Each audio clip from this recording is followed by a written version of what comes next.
Good evening, viewers. Welcome to the library.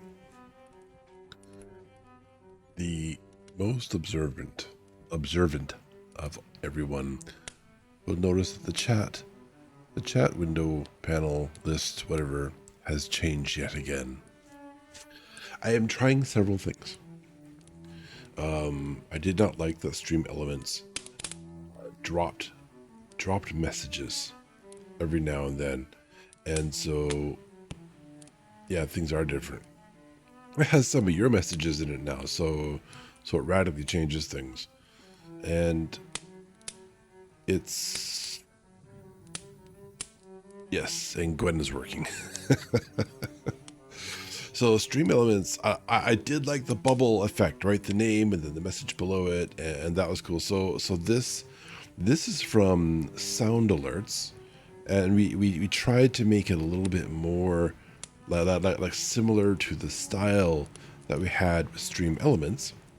It's a little less bubbly, and each message bar, it goes all the way to the right, no matter how much text is in there. So there's probably a setting or something that I can scare up from, like the Stream Elements CSS or something, that can help me fix that. But for now, this is kind of how it's going. It's spread across. We found a way to make it transparent, so that should do well in the spaces that it inhabits. We'll see how that goes with respect to the gaming setups. When we go to the gaming setups, this is largely how the reading space is going to look anyways for us. So this is so there it is. We'll try this for a little while and see how we like it, and fuss about with it in the future. I am certain. Work was today. I had to actually go into work for half the day up to the university campus. I was doing I am the Wi-Fi team. So it's I took our scanning equipment up there, and I did a survey in part of the dormitories. I walked up and down the hallways. I didn't go into the suites or the bedrooms. There are students in there now, so that's a little more difficult. It's a little more invasive to do like full bedroom by bedroom sweep. But we are getting a few complaints, and I can't really see why those complaints have anything to do with like settings or capacity and such. And a lot of them are like, oh, it works for a little bit and then it cuts out, and that kind of makes me think maybe there's a few students who have brought, not necessarily the exactly permitted pieces of equipment onto campus, and that really becomes a problem if you start broadcasting your own wireless networks, either from like your printers or your lighting controllers, IP cameras. All of these things can cause all sorts of interference, and if you flood the airwaves, well, yeah, the people are going to work for a little while, and it's going to intermittently cut out as your devices kick in or update, or you jump on your phone to connect to the cloud that then controls them and triggers them to action, and so on and so forth. I guess it's quite messy, the wireless network airspace, and there are a plethora of factors that can be a major problem. So I thought, why don't I take the scanner? I'll walk up and down the hallways. There's quite a few of them go up and down, and that will let me know, because if you have a printer broadcasting a network, and my goodness, those things are grossly disruptive. The printers are egregious. They're surprisingly disruptive, even for just a single standalone thing. They must shout at the top of their voice when it comes to broadcasting. But whatever it is, I'm going to be able to see those, at least in part, from the hallways, even if it's like in like one of the bedroom that's furthest from the hallway. So sort of they can only go so far. The building is only so big, and the idea is I want to get a list of all of the extra things that might be broadcasting SSIDs. We do have in our clause, no one is supposed to be doing this, so we can then do a follow-up and say, hey, we need to take this stuff away. We need to, you need to turn it off and keep it off, or it needs to go. One of those things has to happen. We don't take their stuff, obviously, unless it gets to some sort of egregious point where they're just causing problems after problems after problems and refuse to help. You can actually end up losing your place in the dormitories, and if you're disruptive enough, you can, get kicked out of the university for this kind of stuff. So hopefully that doesn't happen. I don't think that'll happen. I haven't heard of that. I haven't heard of any of this going that far. People are at this point a little more mature than that, I suspect, which is good. But yeah, for me, that meant a lot of walking. I'm not used to walking. I'm used to sitting on my butt here at home, happily typing away and using my mouse and all the tools available to me here from my home. I work from home, and that's a very comfy position for me. And now my feet hurt, and I'm tired. By the way, I don't think there's a lot. Is there like anyone here? I don't think there's anyone here now. No, there's just us, Valena. So that means in the future, anyone who's watching this stream from the beginning, anyways, may then be privy to the following information. I am an old man sitting in his basement, reading Frankenstein into a microphone for streaming purposes. And I'm barefoot. Assuming I don't redact it. No, why would I redact that? My feet are naked. Aha. Just that. There. You can, whomever is watching and hearing this, you can do with that information what you please. There's no feet pics. No, there will be no pics. But if you somehow make a fortune off of this information, I want some of that. Or at the very least, tell me how you did it. I think that's fair. Tell me how you got rich off of my information. Disturbing. Oh dear. Yeah, that's pretty cool equipment though. My manager and I did a follow-up in, the library building today too. Yeah, nothing you haven't seen. Yeah, you're very familiar with my feet. That's people can know that too, I guess. It's the library is an interesting place for Wi-Fi. Can be quite challenging. All those bookshelves, those are metal racks full of paper books, are very disruptive for wireless signaling.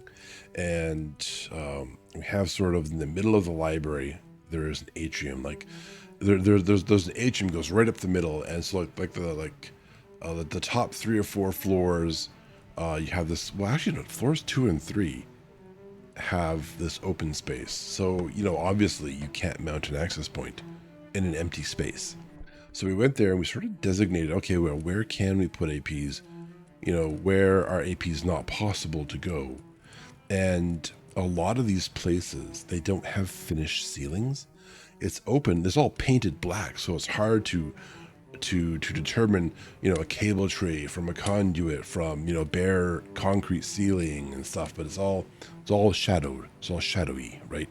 And then there's this one aisle of shelves that are like on those rollers. You need to spin a handle, and the shelves roll back and forth. God help you if you're in one, if you're in between some of them. They don't go fast, but gosh, they don't slow down fast either. Lot of momentum. That's how it hurt. But obviously not getting a Wi-Fi signal through there. So we went through and we sort of identified, okay, what's important, what's impossible, and how far can we go? So there are some spaces between shelves that kind of go lengthwise. Okay, you know what?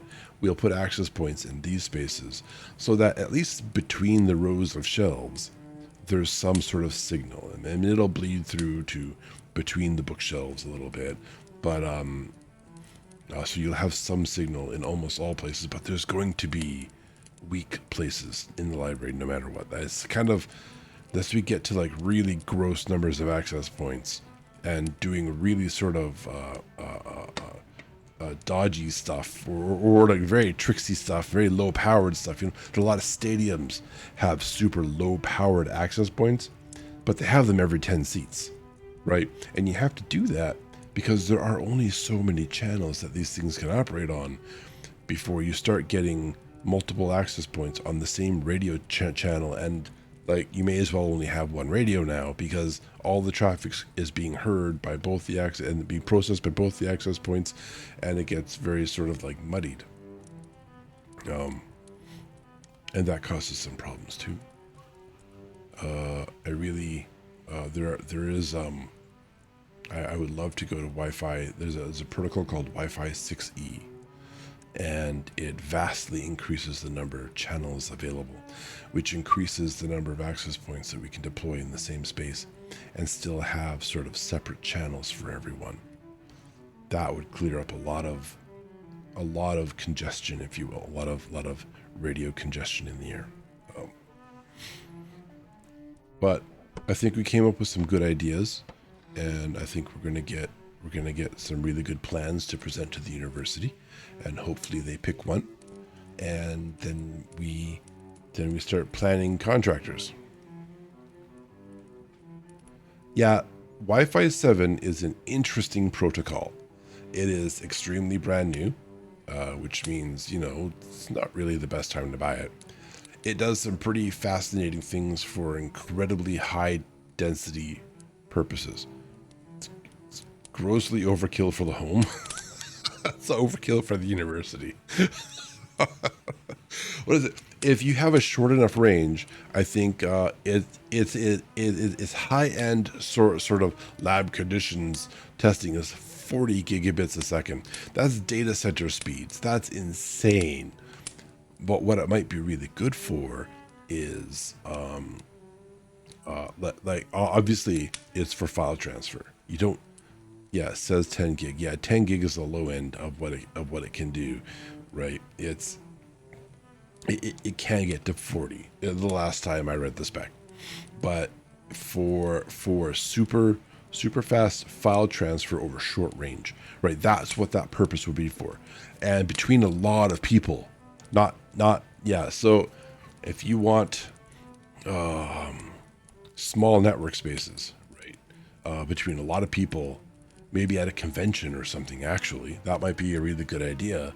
Have these access points dotted around the place at conventions, where people like maybe LAN parties, and for like computer science folk, they have their LAN parties, and you go there.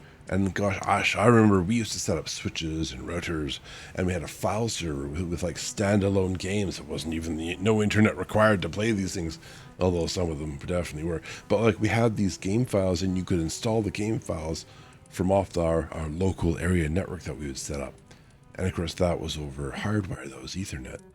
But with Wi-Fi 7, perhaps you would easily be able to share these files quickly and get on with the fun. So that might be a use case for that.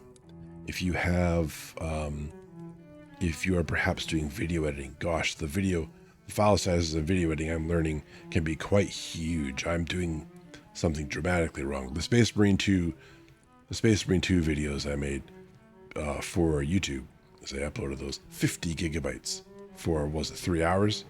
That's just, I've done something wrong. I downloaded it as a test. YouTube just like, it gave me 2.6 gigs of files. Like, oh Jesus, this is something that has to change. I'm ripping myself off here. Good Lord. It's yeah. So there are interesting things that Wi-Fi 7 might be able to do, but for 99% of use cases, it is overkill. By, you know, like using a nuclear bomb to swat a fly, kind of overkill. If you're an enthusiast and this kind of stuff excites you and you want to check it out, fly at her. Like, I'm sure it'll work just as well.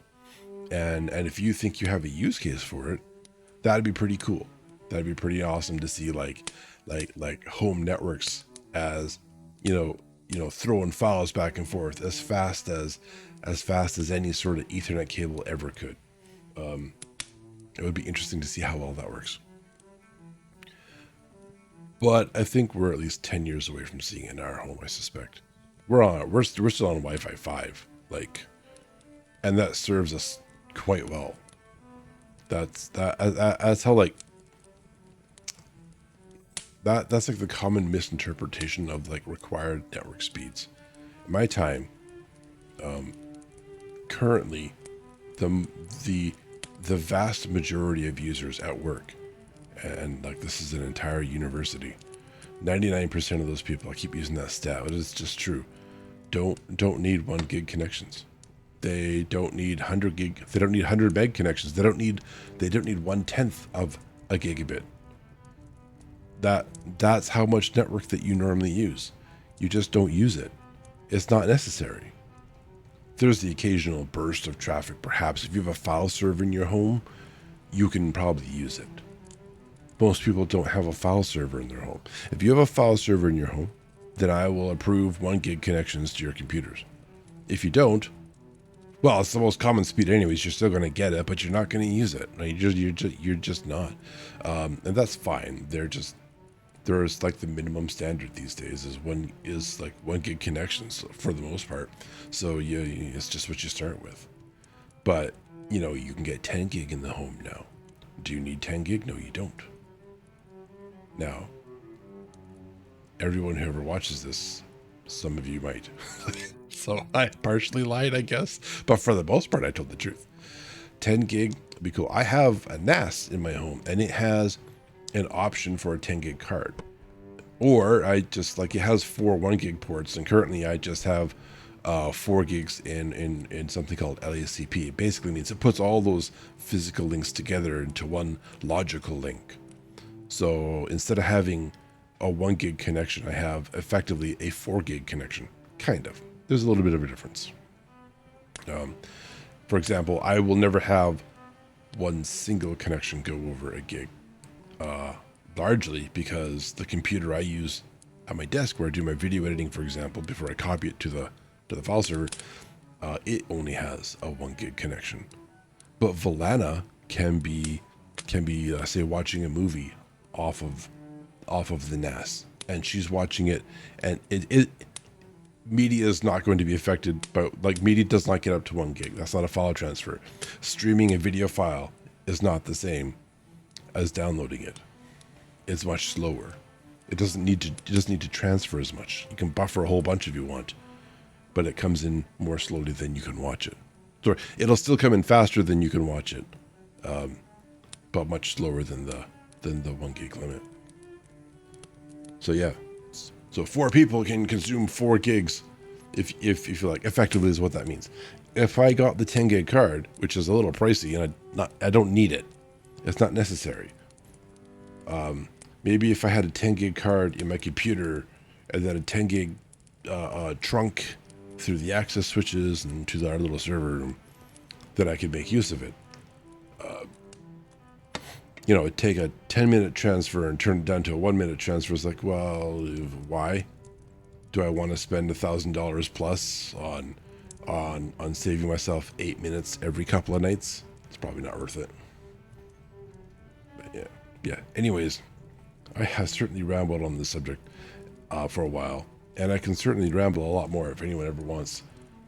But I think we should start reading our book. As I said in my posts and whatnot, the title and whatnot, we are continuing Frankenstein by Mary Shelley from chapter 6 today. And something I've noticed about Frankenstein is the chapters, they don't really stop at proper breaks. The first line in chapter 6 just continues on from the previous chapter. And that was kind of the same from all the chapters between chapters 1 and 5. And it wasn't a problem last time because, well, here we were reading them all at once. But now it's like, okay, well, there's missing context. So remember last time, through the first 5 chapters, Victor Frankenstein told us constantly over and over how really cool and awesome he was, and how he pursued philosophical fields of science from a very young age. It was all he was really good for, and he had a childhood friend slash cousin slash girl he really liked named Elizabeth, who apparently was as radiant as the sun, and she was the perfect, could do no wrong, was always the center, the heart of their little group. He had a buddy named Clerval, who was his friend, came from a different stock of folk, traders, I think they were. They were friends nonetheless. God, it's a different day and age back then, wasn't it? He went on to study at, I guess, what we would call a university, but it certainly didn't seem like they had classes as we might expect a university today to have. Instead, you just hung around and listened to professors chat, much like anyone in my streams listens to me, only you don't get a degree from me. Mind you, you didn't get a degree. Victor isn't getting a degree from the university. He's just learning stuff. I think the bragging right would be, yeah, I hung around at this place where people talked about smart stuff for a while, and now I'm a smart stuff person too. He eventually went back and forth, and I think the idea is he mixed the science of alchemy with the philosophical science of today, or in context, his days of things like chemistry and physics and stuff, and he sort of mixed it all up together in a big mixing bowl called Madness. And I spent, what do you say, 2 years stitching together corpses to make Frankenstein's monster. And towards the end, it woke up. Well, he woke up, I guess. He built a man corpse monster, and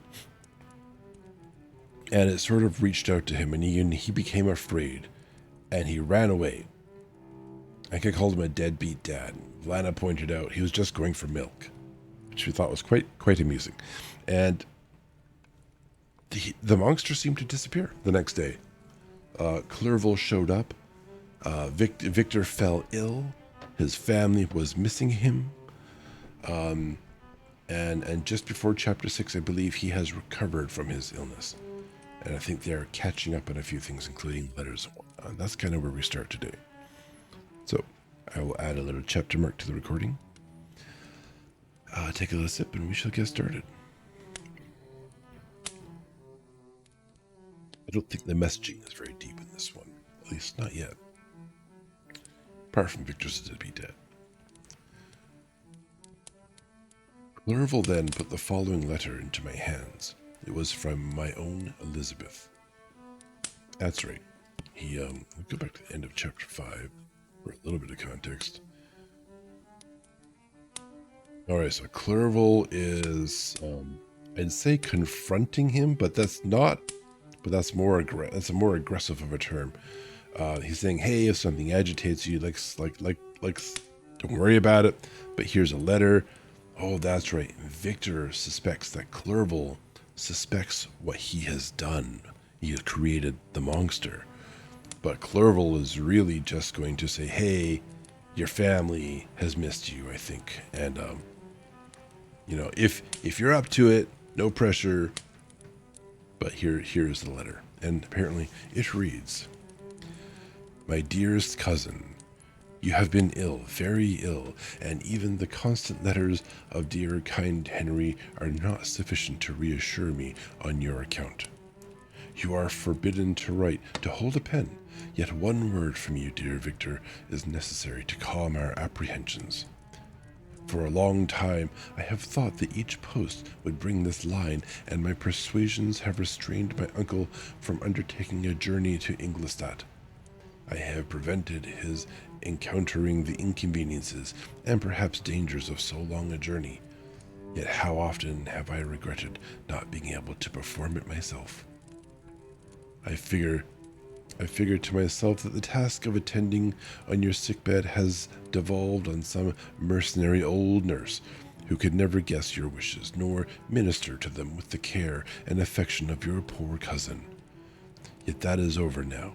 Clerval writes that indeed you are getting better. I eagerly hope that you will confirm this intelligence soon in your own handwriting.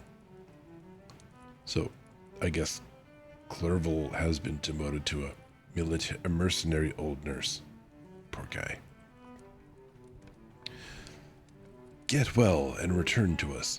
You will find a happy, cheerful home and friends who love you dearly. Your father's health is vigorous, and he asks but to see you, but to be assured that you are well, and not a care will ever cloud his benevolent countenance.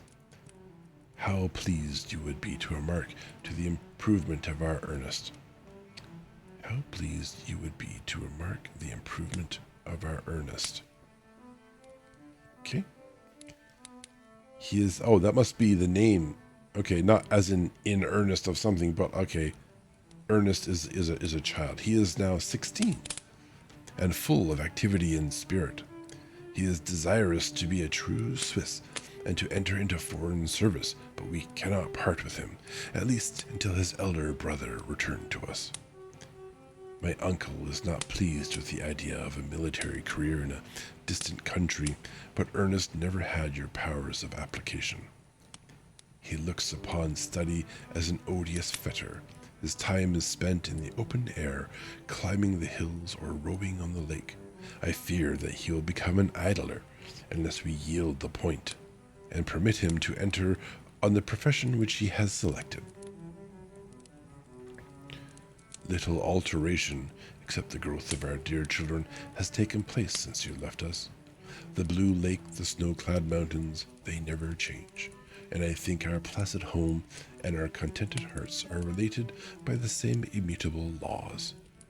My trifling occupations take up my time and amuse me, and I am rewarded for any exertions by seeing none but happy, kind faces around me. Since you left us, but one change has taken place in our little household. Do you remember on what occasion Justine Moritz entered our family? Probably you do not. I will relate her history, therefore, in a few words.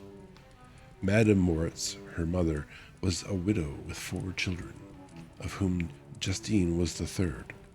This girl had always been the favorite of her father, but through a strange perversity, her mother could not endure her, and after the death of Emma Moritz, treated her very ill. My aunt observed this, and when Justine was 12 years of age, prevailed on her mother to allow her to live at our house. The republican institutions of our country have produced simpler and happier manners than those which prevail in the great monarchies that surround it. Hence, there is less distinction between the several classes of its inhabitants, and the lower orders, being neither so poor nor so despised, their manners are more reined and moral. A servant in Geneva does not mean the same thing as a servant in France or England. Justine, thus received in our family, learned the duties of a servant, a condition which, in our fortunate country, does not include the idea of ignorance and a sacrifice of the dignity of a human being. I find it interesting that she has to inform Victor of this.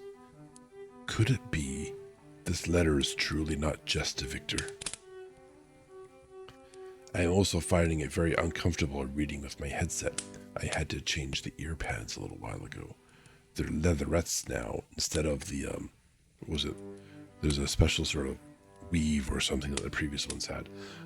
The voice, my voice in my ears sounds very different. Justine, you may remember, was a great favorite of yours, and I recollect you once remarked that if you were in an ill humor, one glance from Justine could dissipate it, for the same reason that Ariosto gives concerning the beauty of Angelica. She looked so frank-hearted and happy. My aunt conceived a great attachment for her, by which she was induced to give her an education superior to that which she had first intended.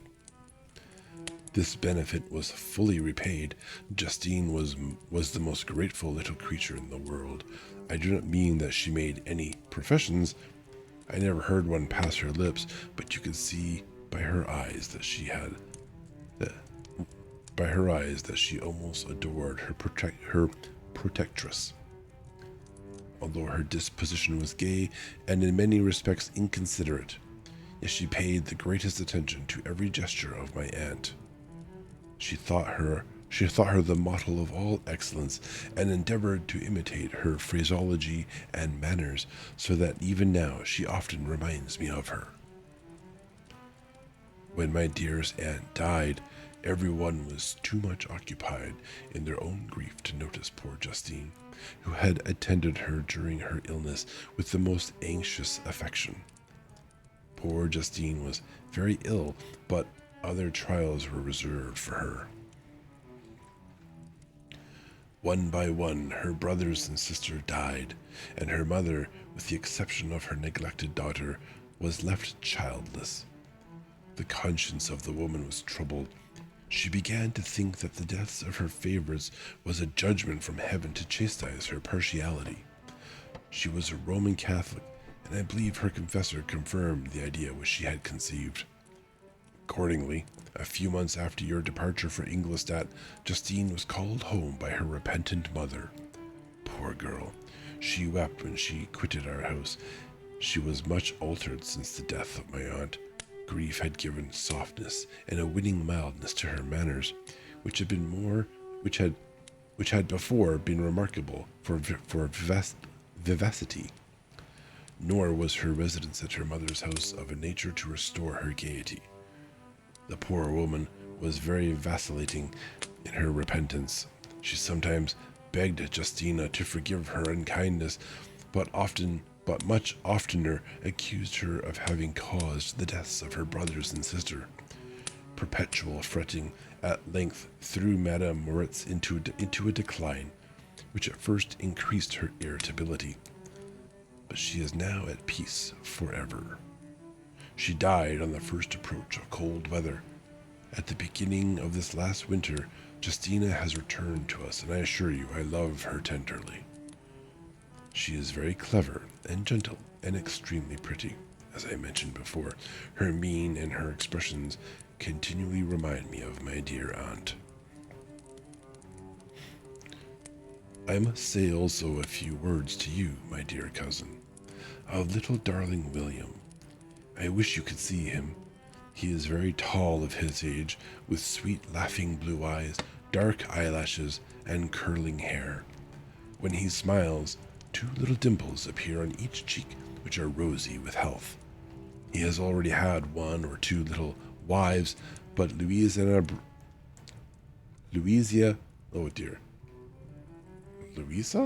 Louisa Byron is his favorite, a pretty little girl of 5 years of age. Okay, so they're playing house. Got it. Hopefully. Now, dear Victor, I dare say you wish to be indulged in a little gossip concerning the good people of Geneva. The pretty Miss Mansfield has already received the congratulatory visits on her approaching marriage with the young Englishman, John Melbourne, Esquire.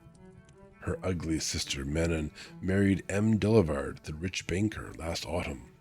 Your favorite schoolfellow, Louis Manoir, has suffered several misfortunes since the departure of the Clerval from Geneva, but he has already recovered his spirits, and is reported to be on the point of marrying a very lively, pretty Frenchwoman, Madame Tavernier.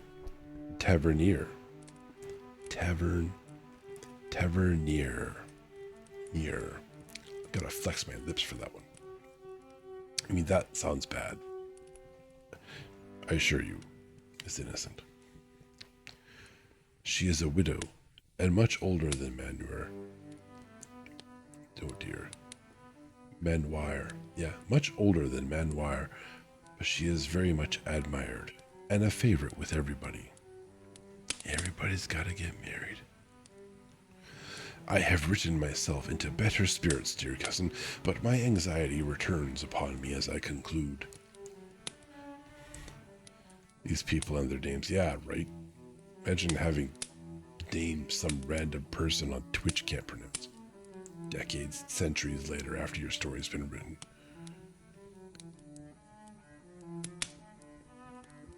Right, dearest Victor. One line, one word will be a blessing to us.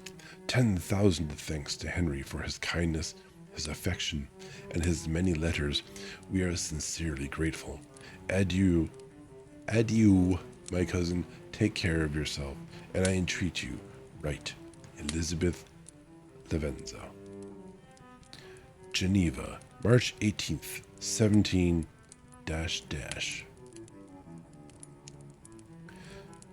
Dear, dear Elizabeth, I exclaimed, when I had read her letter. I will write instantly, and relieve them from the anxiety they must feel. I wrote, and this exertion greatly fatigued me, but my convalescence had commenced and proceeded regularly.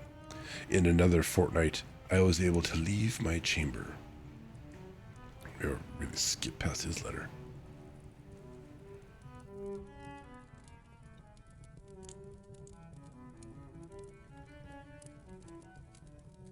One of my first duties on my recovery was to introduce Clerval to the several professors of the university. In doing this, I underwent a kind of rough usage, ill befitting the wounds that my mind had sustained. Ever since that fateful night, the end of my labors and the beginning of my misfortunes, I had conceived a violent antipathy even to the name of natural philosophy. When I was otherwise quite restored to health, the sight of a chemical instrument would renew all the agony of my nervous symptoms. Henry saw this, and had removed all my apparatus from my view. He had also changed my apartment, for he perceived that I had acquired a dislike for the room which had previously been my laboratory. But these cares of Clerval were made of no avail when I visited the professors. M. Waldman inflicted torture when he praised with kindness and warmth the astonishing progress I had made in the sciences. He soon perceived that I disliked the subject, but not guessing the real cause, he attributed my feelings to modesty, and changed the subject for my improvement to the science itself, with a desire, as I evidently saw, of drawing me out. What could I do? He meant to please, and he tormented me. I felt as if he had placed carefully, one by one, in my view those instruments which were to be afterwards used in putting me to a slow and cruel death. I writhed under his words, yet dared not exhibit the pain I felt. Clerval, whose eyes and feelings were always quick in discerning the sensations of others, declined the subject, alleging, in excuse, his total ignorance, and the conversation took a more general turn. I thanked my friend from my heart, but I did not speak. I saw plainly that he was surprised, but he never attempted to draw my secret from me, and although I loved him with a mixture of affection and reverence that knew no bounds, yet I could never persuade myself to confide to him that event which was so often present to my recollection, but which I feared the detail to another would only impress more deeply. Oh dear. That made my brain flip upside down. But which I feared the detail to another would only impress more deeply. He didn't want to talk about it. Mr. Kremp was not equally docile in my condition at that time, of almost insupportable sensitiveness. His harsh, blunt encomiums, interesting, gave me even more pain than the benevolent approbation of Mr. Waldman. Damn the fellow, cried he. Why, Mr. Clerval, I assure you he has outstripped us all. Aye, stare if you please, but it is nevertheless true. A youngster who, but a few years ago, believed in Cornelius Agrippa as firmly as in the gospel, has now set himself at the head of the university. And if he is not soon pulled down, we shall all be out of countenance. Aye, aye. continued he, observing my face expressive of suffering. Miss Frankenstein is modest, an excellent quality in a young man. Young men should be diffident of themselves. You know, M. Clerval, I myself, I was myself when young, but that wears out in a very short time. He was diffident himself. Okay, that's great. Thank you. M. Kremp had now commenced an eulogy on himself, which happily turned the conversation from a subject that was so annoying to me.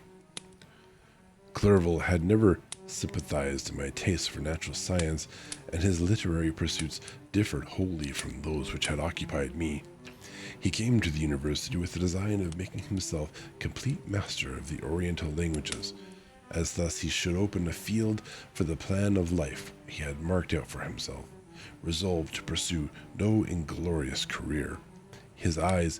He turned his eyes toward the east, as affording scope for his spirit of enterprise. The Persian, Arabic, the Sanskrit languages engaged his attention. Sanskrit.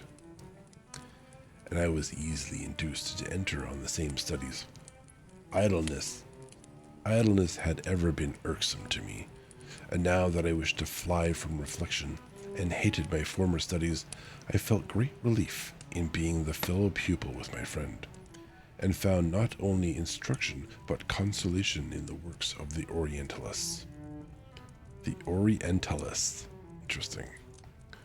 I did not, like him, attempt a critical knowledge of their dialects, for I did not contemplate making any other use of them than temporary amusement. I read merely to understand their meaning, and they well repaid my labors. Their melancholy is soothing, and their joy elevating, to a degree I never experienced in studying the authors of any other country. When you read their writings, life appears to consist in a warm sun and a garden of roses, in the smiles and frowns of a fair enemy, and the fire that consumes your own heart. How different from the manly and heroical poetry of Greece and Rome. Summer passed away in these occupations, and my return to Geneva was fixed for the latter end of autumn, but being delayed by several accidents, winter and snow arrived. The roads were deemed impassable, and my journey was retarded until the ensuing spring. I felt this delay very bitterly, for I longed to see my native town and my beloved friends. My return had only been delayed so long from an unwillingness to leave Clerval in a strange place before he had become acquainted with any of its inhabitants. The winter, however, was spent cheerfully, and although the spring was uncommonly late when it came, its beauty compensated for its dilatoriness. It dilly-dallied. In the meantime, the Bogsters where? After all this time, seasons and years have passed. Holy cow. Just hanging out in the basement, snacking on rats or something. Good Lord. The month of May had already commenced, and I expected the letter daily which was to fix the date of my departure, when Henry proposed a pedestrian tour of the environs of Ingolstadt, that I might bid a personal farewell to the country I had so long inhabited. I acceded with pleasure to his proposition. I was fond of exercise, and Clerval had always been my favorite companion in the rambles of this nature that I had taken among the scenes of my native country. It's the only scientist fond of exercise. We passed a fortnight in these perambulations. My health and spirits had long been restored, and they gained additional strength from the salubrious air I breathed, the natural incidents of our progress, and the conversation of my friend. Study had before secluded me from the intercourse of my fellow creatures, and rendered me unsocial, but Clerval called forth the better feelings of my heart, He again taught me to love the aspect of nature and the cheerful faces of children. Excellent friend, how sincerely did you love me and endeavor to elevate my mind until it was on a level with your own. A selfish pursuit had cramped and narrowed me, until your gentleness and affection warmed and opened my senses. I became the same happy creature who, a few years ago, loved and beloved by all, had no sorrow or care. When happy, inanimate nature had the power of bestowing on me the most delightful sensations. A serene sky and verdant fields filled me with ecstasy. The present season was indeed divine. The flowers of spring bloomed in the hedges, while those of summer were already in bud. I was undisturbed by thoughts which during the preceding year had pressed upon me, notwithstanding my endeavors to throw them off with an invincible burden. Henry rejoiced in my gaiety and sincerely sympathized in my feelings. He exerted himself to amuse me, while he expressed the sensations that filled his soul. The resources of his mind on this occasion were truly astonishing. His conversation was full of imagination, and very often, in imitation of the Persian and Arabic writers, he invented tales of wonderful fancy and passion. At other times, he repeated my favorite poems, or drew me out into arguments, which he supported with great ingenuity. We returned to our college on a Sunday afternoon. The peasants were dancing, and everyone we met appeared gay and happy. My own spirits were high, and I bounded along with feelings of unbridled joy and hilarity. And thus ends chapter 6. Almost seems like the story's ready for a happy ending, I think. He did a thing, he didn't like it. The thing woke up, scared him off, disappeared, he got sick, was recovered, and is about to go home. Right? Right? That happy ending. Just like what, 18 chapters to go. Sounds complete to me, that's right. Chapter 7. On my return, I found the following letter from my father. My dear Victor, you have probably waited impatiently for a letter to fix the date of your return to us, and I was at first tempted to write only a few lines, merely mentioning the day on which I should expect you. But that would be a cruel kindness, and I dare not do it. What would be your surprise, my son, when you expected a happy and glad welcome to behold, on the contrary, tears and wretchedness? And how, Victor, can I relate our misfortune? Absence cannot have rendered you callous to our joys and griefs, and how shall I inflict pain on my long-absent son? I wish to prepare you for the woeful news, but I know it is impossible. Even now your eye skims over the page to seek the words which are to convey to you the horrible tidings. This is the fall. This is like the second half of the anime season now. William is dead. That sweet child, whose smiles delighted and warmed my heart, who was so gentle, yet so gay. Victor, he is murdered. I will not attempt to console you, but will simply relate the circumstances of the transaction. William was a little boy, right? Murder most foul.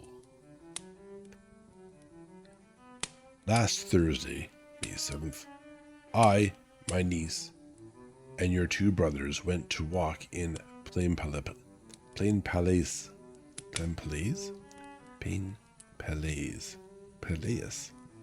Okay, a place. A plain place. I shouldn't laugh. There's a death here. It's a very serious story. My bad. The evening was warm and serene, and we prolonged our walk further than usual. It was already dusk before we thought of returning, and then we discovered that William and Ernest, who had gone on before, were not to be found. We accordingly rested on a seat until they should return. Presently, Ernest came and inquired if we had seen his brother. He said that he had been playing with him, that William had run away to hide himself, and that he had vainly sought for him and afterwards waited for him a long time, but that he did not return. This account rather alarmed us, and we continued to search for him until night fell, when Elizabeth conjectured that he might have returned to the house. He was not there. We returned again with torches, for I could not rest when I thought that my sweet boy had lost himself, and was exposed to all the damps and dews of night. Elizabeth also suffered extreme anguish. About 5 in the morning I discovered my lovely boy, whom the night before I had seen blooming and active in health, stretched on the grass, livid and motionless. The print of the murderer's finger was on his neck. He was conveyed home, and the anguish that was visible in my countenance betrayed the secret to Elizabeth. She was very earnest to see his corpse. At first I attempted to prevent her, but she persisted, and entered the room where it lay, hastily examined the neck of the victim, and clasped her hands, exclaimed, "Oh God, I have murdered my darling child." She fainted, and was restored with extreme difficulty. When she again lived, it was only to weep and sigh. She told me that that same evening William had teased her to let her wear a very valuable miniature that she had possessed of your mother. This picture is gone, and was doubtless the temptation which urged the murderer to the deed. We have no trace of him at present, although our exertions to discover him are unremitted, but they will not restore my beloved William. Come, dear Victor. You alone can console Elizabeth. She weeps continually, and accuses herself unjustly as the cause of his death. Her words pierce my heart. We are all unhappy, but will not that be an additional motive for you, my son, to return and be our comforter? Your dear mother, alas, Victor, as I now say, thank God she did not live to witness the cruel, miserable death of her youngest darling. Come, Victor, not brooding thoughts of vengeance against the assassin, but with feelings of peace and gentleness that will heal instead of festering the wounds of our minds. Enter the house of mourning, my friend, but with kindness and affection for those who love you, and not with hatred for your enemies. Your affectionate and afflicted father, Alphonse Frankenstein, Geneva, May 12th, 17. I guess this is somewhere in the 1700s. Just give me a damn date.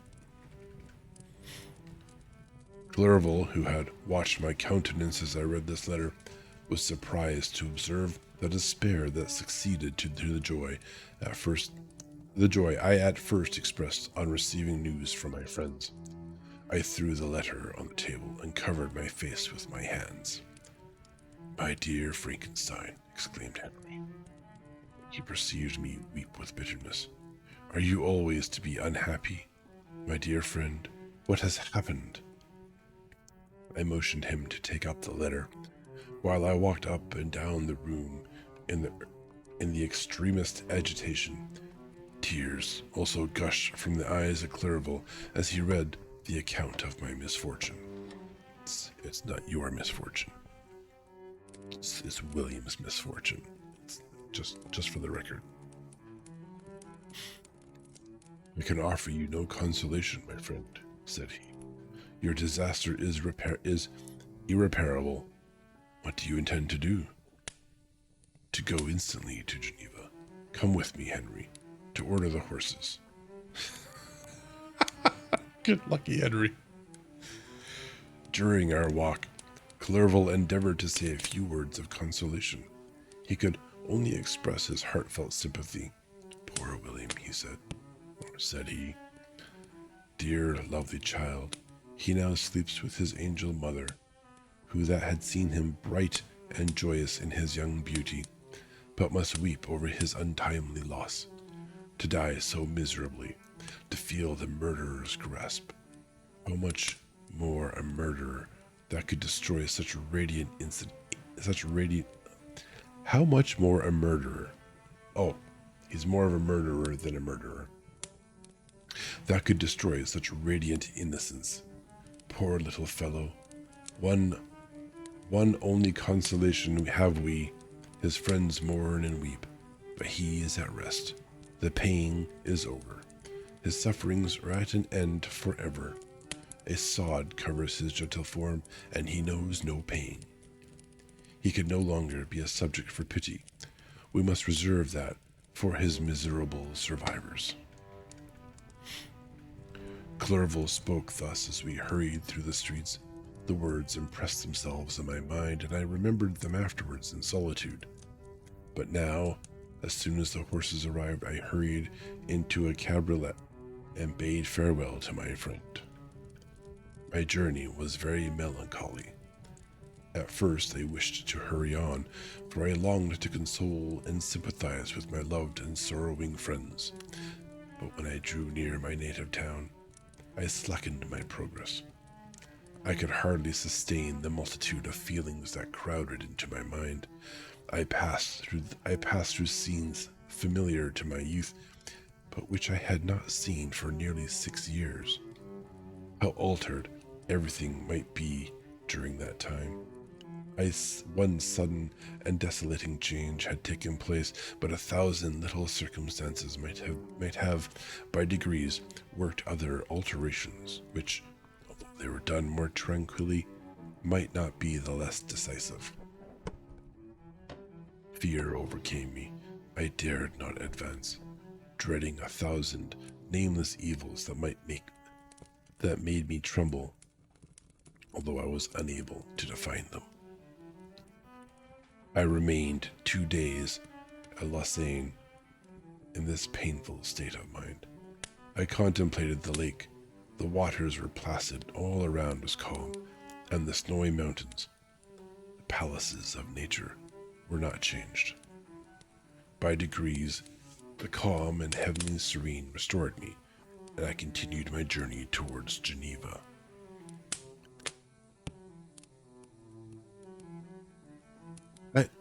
I think very poorly of Victor Frankenstein. He is incredibly self-possessed. It's not just this situation, this scenario, this very tragic. The whole story is, everything is me, myself, and I. I have suffered this tragedy. I did this. I did that. He is a monster. Yeah. The road ran by the side of the lake, which became narrower as I approached my native town. I discovered more distinctly the black sides of Jura, and the bright summit of Mont Blanc. I wept like a child. Dear mountains, my own beautiful lake, how do you welcome your wanderer? Your summits are clear, the sky and lake are blue and placid. Is this to prognosticate peace, or to mock at my unhappiness? Yes, even nature rotates around him.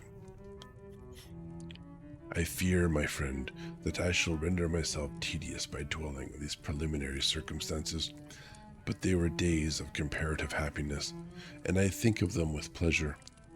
My country, my beloved country, who but a native can tell the delight I took in again beholding thy streams, thy mountains, and, more than all, thy lovely lake.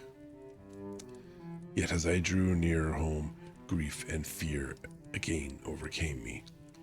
Night also closed around, and when I could hardly see the dark mountains, I felt still more gloomily. The picture appeared a vast and dim scene of evil, and I foresaw obscurely that I was destined to become the most wretched of human beings. Alas, I prophesied truly, and failed only in one single circumstance. that in all the misery I imagined and dreaded, I did not conceive the 100th part of the anguish I was destined to endure. Very dramatic. It was completely dark when I arrived in the environs of Geneva. The gates of the town were already shut, and I was obliged to pass the night at Secheron, a village at the distance of half a league from the city. The sky was serene, and as I was unable to rest, I resolved to visit the spot where my poor William had been murdered. As I could not pass through the town, I was obliged to cross the lake in a boat to arrive at a plain palais. During this short voyage, I saw the lightnings playing on the summit of Mont Blanc in the most beautiful figures. The storm appeared to approach rapidly, and on landing, I ascended a low hill that I might observe its progress. It advanced. The heavens were clouded, and I soon felt the rain coming slowly in large drops, but its violence quickly increased. I quitted my seat and walked on, although the darkness and storm increased every minute, and the thunder burst with a terrific clash over my head. It was echoed from Slave, the Juras, and the Alps of Savoy. Vivid flashes of lightning dazzled my eyes, illuminated the lake, making it appear like a vast sheet of fire. Then, for an instant, everything seemed of a pitchy darkness, until the eye recovered itself from the preceding flash. The storm, as is often the case in Switzerland, appeared at once in various parts of the heavens. The most violent storm hung exactly north of the town, over that part of the lake which lies between the promontory.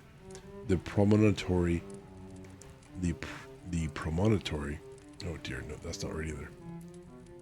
The promontory of Bellerive and the village of Copet. Another storm enlightened Jura with faint flashes, and another darkened, and sometimes disclosed the mole, a peaked mountain to the east of the lake.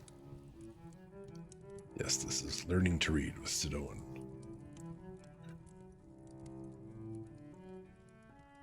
While I watched the tempest, so beautiful yet terrific, I wandered on with a hasty step. This noble war in the sky elevated my spirits. I clasped my hands and exclaimed aloud, "William, dear angel, this is thy funeral, this is thy dirge." As I said these words, I perceived in the gloom a figure which stole from behind a clump of trees near me. I stood fixed, gazing intently. I could not be mistaken. A flash of lightning illuminated the object, and discovered its shape plainly to me. Its gigantic stature and the deformity of its aspect, more hideous than belongs to humanity, instantly informed me that it was the wretch, the filthy Damon, to whom I had given life. What did he there? Could he be, I shuddered at the conception, the murderer of my brother? No sooner did that idea cross my imagination than I became convinced of its truth. My teeth chattered, and I was forced to lean against a tree for support. The figure passed me quickly, and I lost it in the gloom. Nothing in human shape could have destroyed that fair child. He was the murderer. I could not doubt it. The mere presence of the idea was an irresistible proof of the fact. I thought of pursuing the devil, but it would have been in vain, for another flash discovered him to me hanging among the rocks of the nearly perpendicular ascent of Mont Salive, a hill that bounds Plains Palais on the south. He soon reached the summit and disappeared. Found you, exactly. Found him.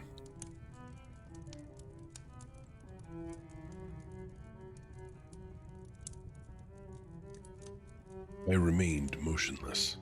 The thunder ceased, but the rain still continued, and the scene was enveloped in an impenetrable darkness. I revolved in my mind the events which had until now sought to forget. the whole train of my progress towards the creation, the appearance of the work of my own hands alive at my bedside, its departure. 2 years had now nearly elapsed since the night on which he first Dear, my brain's like, okay, go back. 2 years had now nearly elapsed since the night on which he first received life. Yeah, that's what it is. And was this his first crime? Alas, I had turned loose into the world a depraved wretch, whose delight was in carnage and misery. Had he not murdered my brother? No one can conceive the anguish I suffered during the remainder of the night, which I spent cold and wet in the open air. Sorry, I almost hiccuped. But I did not feel the inconvenience of the weather. My imagination was busy in scenes of evil and despair. I considered the being whom I had cast among mankind and endowed with the will and power to effect purposes of horror, such as the deed which he had now done, nearly in the light of my own vampire, my own spirit let loose from the grave, and forced to destroy all that was dear to me. Day dawned, and I directed my steps toward the town. The gates were open, and I hastened to my father's house. My first thought was to discover what I knew of the murderer, and cause instant pursuit to be made. But I paused when I reflected on the story that I had to tell. A being whom I myself had formed and endued with life had met me at midnight among the precipices of an inaccessible mountain.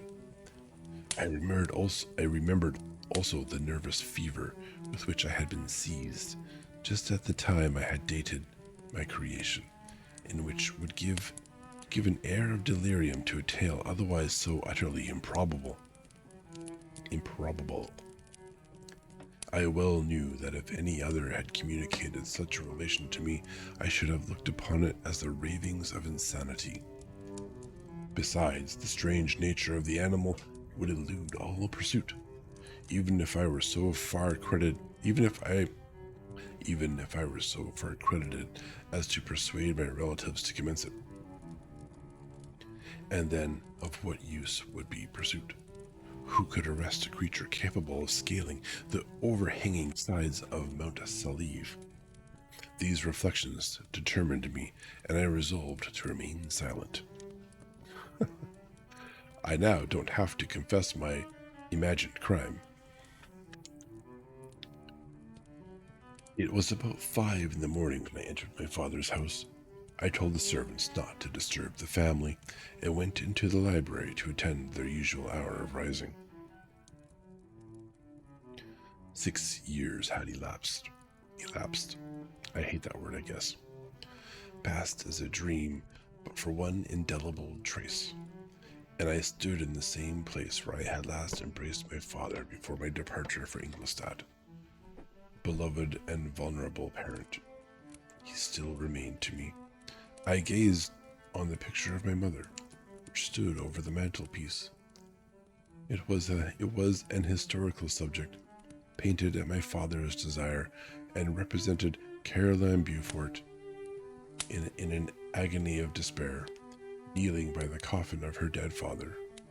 Her garb was rustic and her cheek pale, but there was an air of dignity and beauty that hardly permitted the sentiment of pity. Below this picture was a miniature of William, and my tears flowed when I looked upon it. While I was thus engaged, Ernest entered. He had heard me arrive and hastened to welcome me. He expressed a sorrowful delight to see me. "Welcome, my dearest Victor," he said.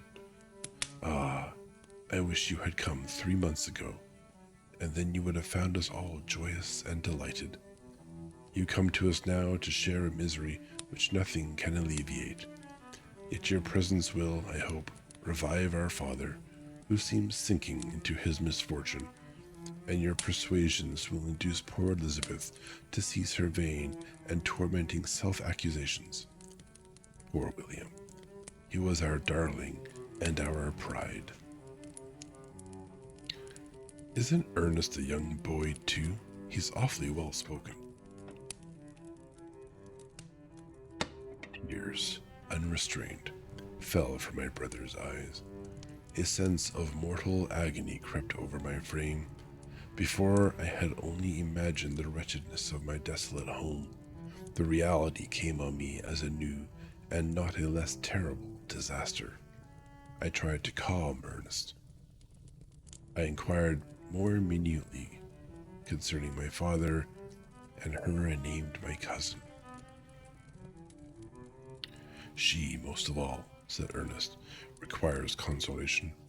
She accused herself of having caused the death of my brother, and that made her very wretched. But since the murderer has been discovered... The murderer discovered? Good God, how can that be? Who could attempt to pursue him?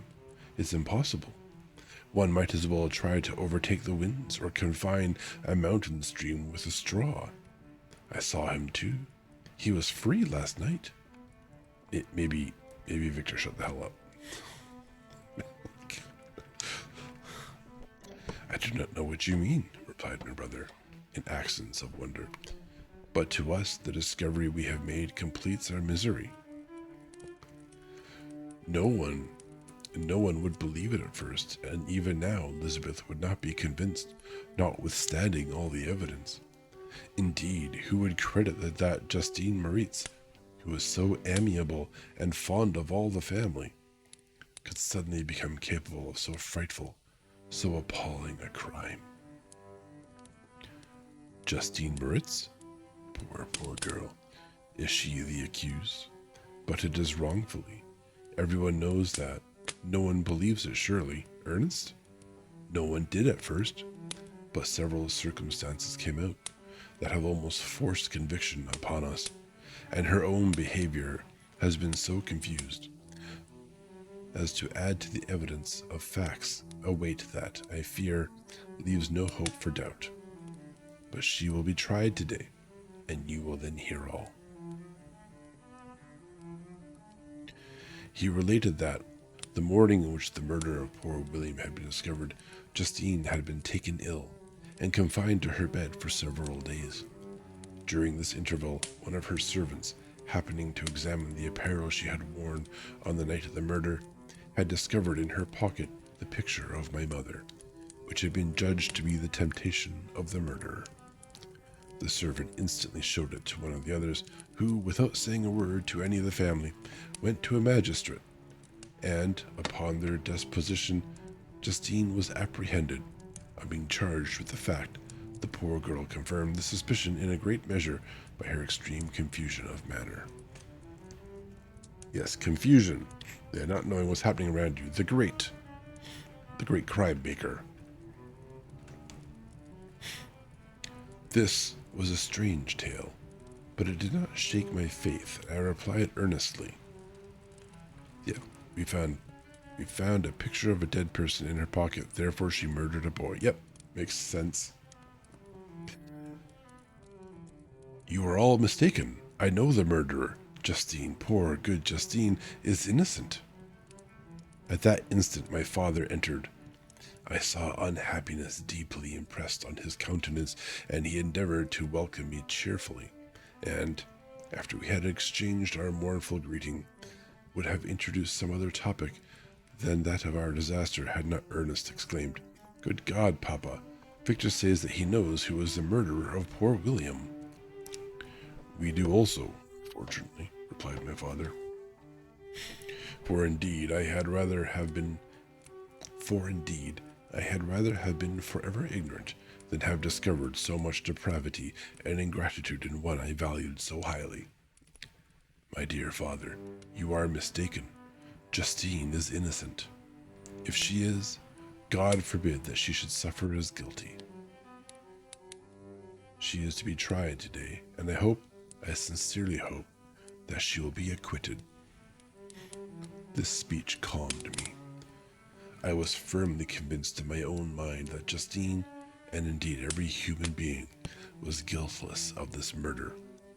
I had no fear, therefore, that any circumstantial evidence could be brought forward strong enough to convict her. My tale was not one to announce publicly. Its astounding horror would be looked upon as madness by the vulgar. Did anyone indeed exist, except I, the Creator, who would believe, unless his senses convinced him, in the existence of the living monument of presumption and rash ignorance which I had let loose upon the world? Gee, why don't you describe what it is for us? We were soon joined by Elizabeth. Time had altered her since I last beheld her. It had endowed her with loveliness surpassing the beauty of her childish years. There was the same candor, the same vivacity, but it was allied to a more expressive, to an expression more full of sensibility and intellect. She welcomed me with the greatest affection. Your arrival, my dear cousin, she said, fills me with hope. You perhaps will find some means to justify my poor guiltless Justine, alas, who is safe, if she be convicted of crime. I rely on her innocence as certainly as I do upon my own. Our misfortune is doubly hard to us, as we have not only lost that lovely, darling boy, but this poor girl, whom I sincerely love, is to be torn away by even a worse fate. If she is condemned, I shall never know joy more. I never shall know joy more. There's just the words there. If she's condemned, she isn't going to have any joy anymore. Yes, but she will not. I am sure she will not. And then I shall be happy again, even after the sad death of my little William. I do sad forever, yes. Sad will be done perpetually. She is innocent, my Elizabeth, said I, and that shall be proved. Fear nothing, but let your spirits be cheered by the assurance of her acquittal. How kind and generous you are. Everyone else believes in her guilt, and that made me wretched, for I knew that it was impossible, and to see everyone else prejudiced in so deadly a manner rendered me hopeless and despairing. She wept. Dearest niece, said my father, dry your tears. If she is, as you believe, innocent, rely on the justice of our laws, and the activity with which I shall prevent the slightest shadow of partiality. Everyone's dearest this, and beloved that, and just, like, they have names. They have names, folk. I think I'm getting tired.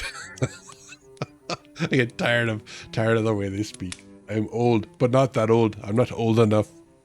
All right, that was the end of chapter 7. We went from the high of the end of chapter 6 to the miserable fall of chapter 7. In a D&D campaign, this would be the midpoint of your adventure, where everything gets flipped upside down and you lose your castle. Chapter 8. We passed a few sad hours until 11 o'clock, when the trial was to commence. Yes, and we glimpsed the creature. Somehow I was at Geneva now. My father and the rest of the family being obliged to attend as witnesses, I accompanied them to the court. During the whole of this wretched mockery of justice, I suffered living torture. It was to be decided whether the result of my curiosity and lawless devices would cause the death of two of my fellow beings. A smiling babe, full of innocence and joy, the other far more dreadfully murdered, with every aggravation of infamy that could make the murder memorable in horror. Justine was also a girl of merit, and possessed qualities which promised to render her happy life. Now all was to be obliterated in an ignominious grave, and I the cause. 1,000 times rather would I have confessed myself guilty of the crime ascribed to Justine, but I was absent when it was committed, and such a declaration would have been considered as the ravings of a madman, and would not have exculpated, exculpated.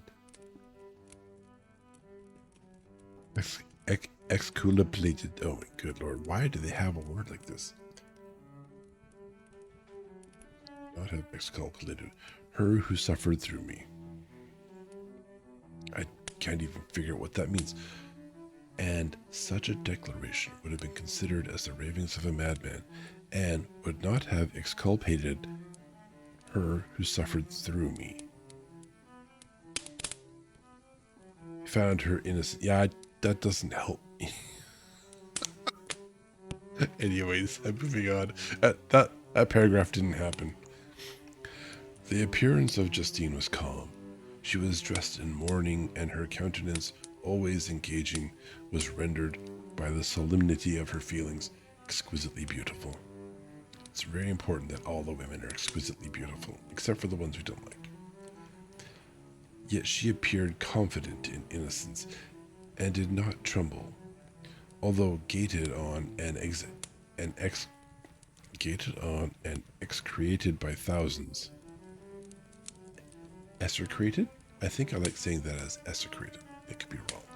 By thousands, for all the kindness which her beauty might otherwise have excited was obliterated in the minds of the spectators by the imagination of the enormity she was supposed to have committed.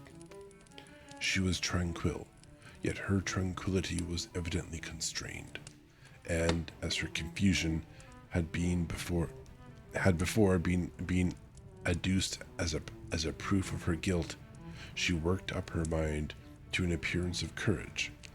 When she entered the court, she threw her eyes round it and quickly discovered where we were seated.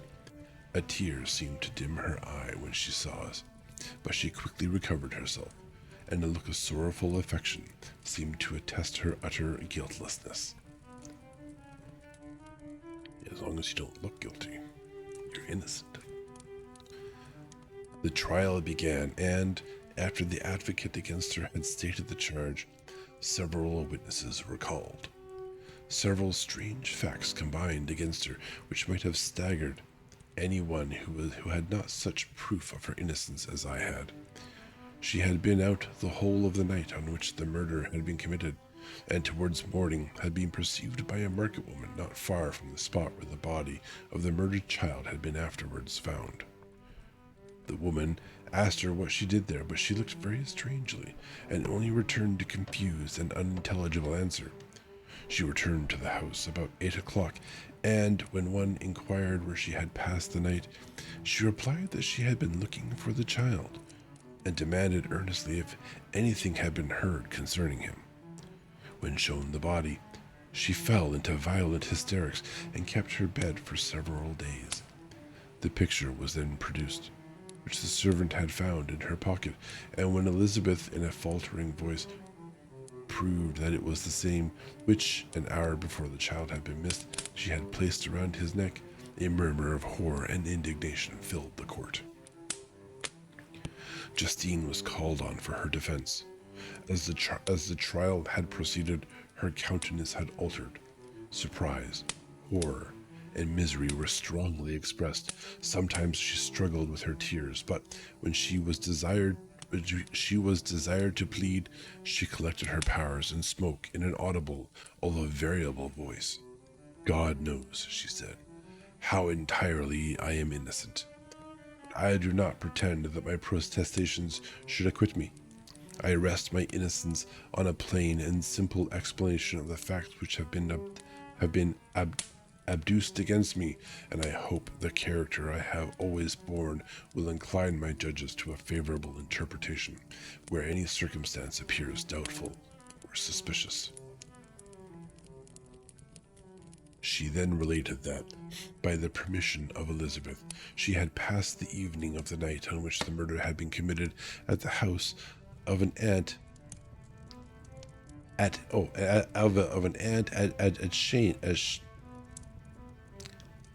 Chini. I want to say Chini. Chenet.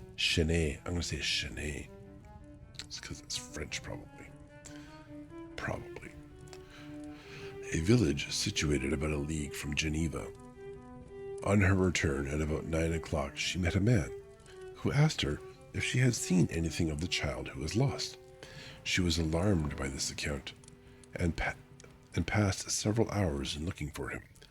When the gates of Geneva were shut, and she was forced to remain several hours of the night in a barn belonging to a cottage, being unwilling to call up the inhabitants to whom she was well known. Most of the night she spent here watching. Towards morning she believed that she slept for a few minutes. Some steps disturbed her, and she awoke. It was dawn, and she quitted her asylum that she might again endeavor to find my brother. If she had gone near the spot where his body lay, it was without her knowledge. That she had been bewildered when questioned by the market woman was not surprising, since she had passed a sleepless night, and the fate of poor William was yet uncertain. Concerning the picture, she could give no account. I know, continued the unhappy victim, how heavily and fatally this one circumstance weighs against me, but I have no power of explaining it, and when I have expressed my utter ignorance, I am only left to conjecture concerning the probabilities by which it might have been placed in my pocket. But here also I am checked. I believe that I have no enemy on earth, and none surely would have been so wicked as to destroy me wantonly. Did the murderer place it there? I know of no opportunity afforded him for so doing. Or, if I had, why should he have stolen the jewel to part with it again so soon? Family circumstances, that's my call. I commit my cause to the justice of my judges, yet I see no room for hope. I beg permission to have a few witnesses examined concerning my character, and if their testimony shall not overweigh my supposed guilt, I must be condemned, although I would pledge my salvation on my innocence. Several witnesses were called, who had known her for many years, and they spoke well of her, but fear and hatred of the crime of which they supposed her guilt rendered them timorous and unwilling to come forward. Elizabeth saw even this last resource, her excellent dispositions and irreproachable conduct, about to fail the accused, when, although violently agitated, she desired permission to address the court. I am, said she, the cousin of the unhappy child who was murdered, or rather his sister, for I was educated by and have lived with his parents ever since and even long before his birth. It may, therefore, be judged indecent in me to come forward on this occasion, but when I see a fellow creature about to perish through cowardice of her pretended friends, I wish to be allowed to speak, that I may say what I know of her character. I am well acquainted with the accused, and have lived in the same house with her, at one time for 5 and another for nearly 2 years. During all that period, she appeared to be the most amiable and benevolent of human creatures. She nursed Madame Frankenstein, my aunt, in her last illness with the greatest affection and care, and afterwards attended her own mother during a tedious illness, in a manner that excited the admiration of all who knew her, after which she again lived in my uncle's house, where she was beloved by all the family. She was warmly attached to the child, who is now dead, and acted towards him like a most affectionate mother. For my own part, I do not hesitate to say that, notwithstanding all the evidence produced against her, I believe and rely on her perfect innocence. She had no temptation for such an action. As to the bauble on which the chief proof rests, she had earnestly desired it. I should have willingly given it to her. So much do I esteem and value her. A murmur of approbation followed Elizabeth's simple and powerful appeal, but it was excited by her generous interference, and not in favor of poor Justine, on whom the public indignation was turned with renewed violence, charging her with the blackest ingratitude. She herself wept as Elizabeth spoke, but she did not answer. My own agitation and anguish was extreme during the whole trial. I believed in her innocence. I knew it. Could the daemon whom had, I did not for a minute doubt, murdered my brother, also in his hellish sport, have betrayed the innocents to death and ignominy? There's a nope, that's not how you say that. Death and bad reputation for all time. That's what that says.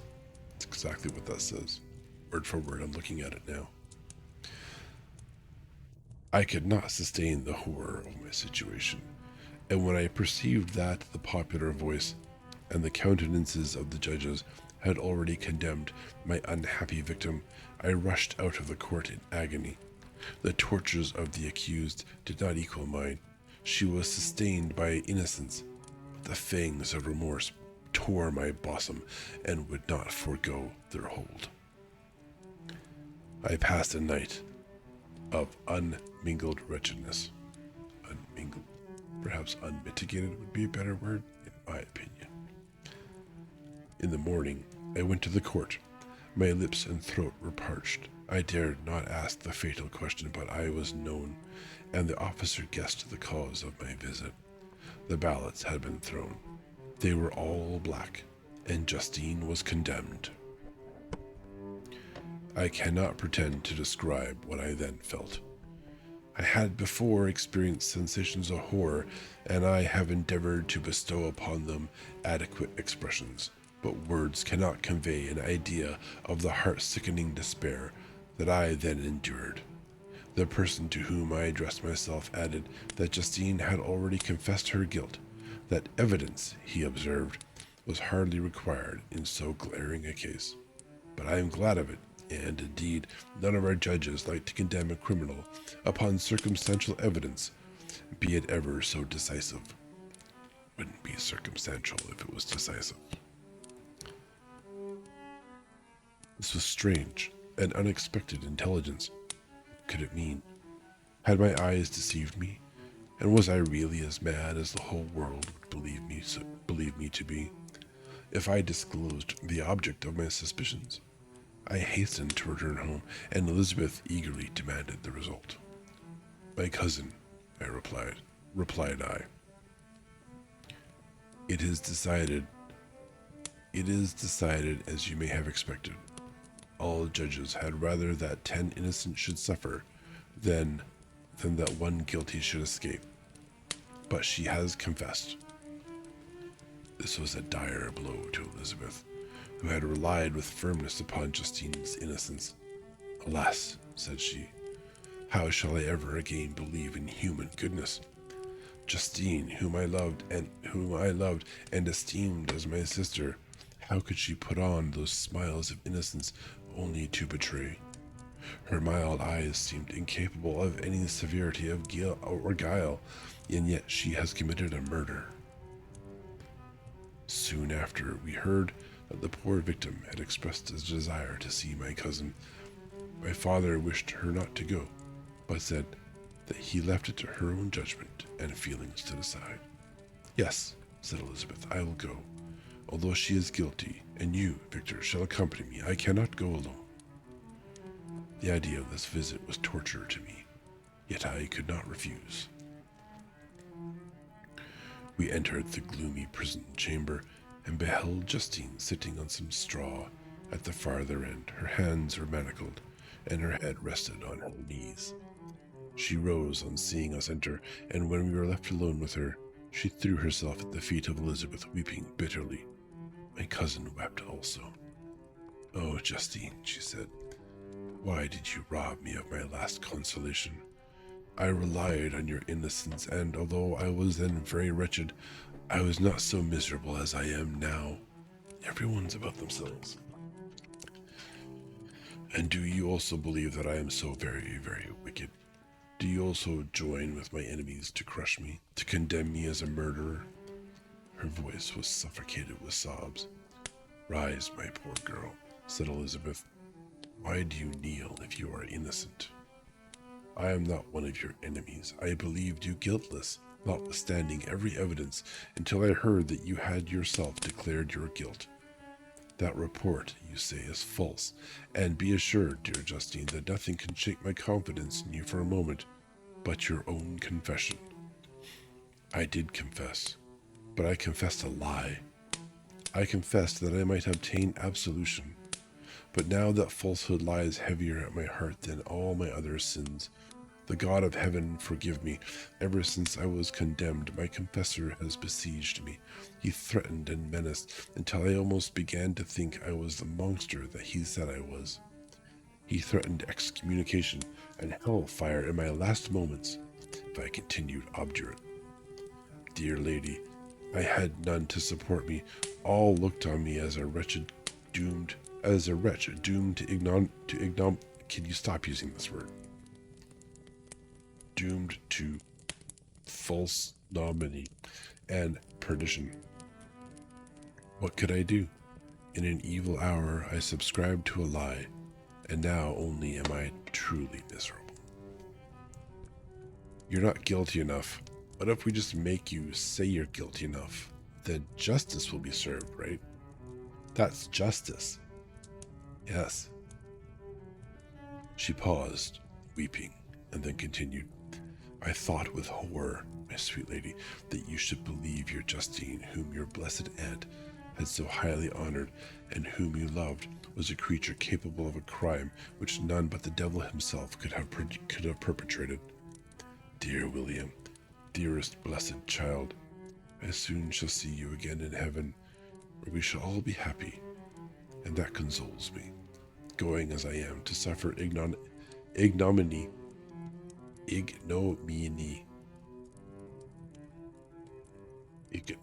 and death.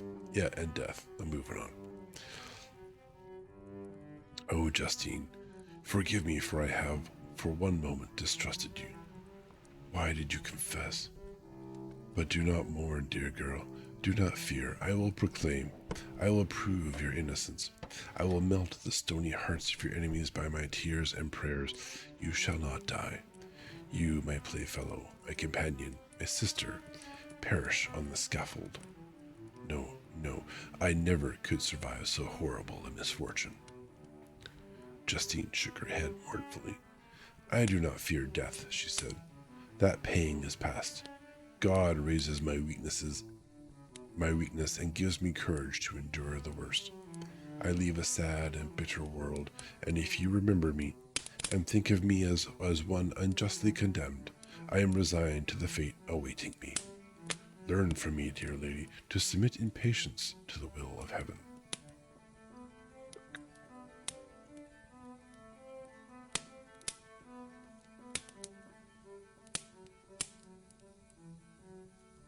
Found her innocent.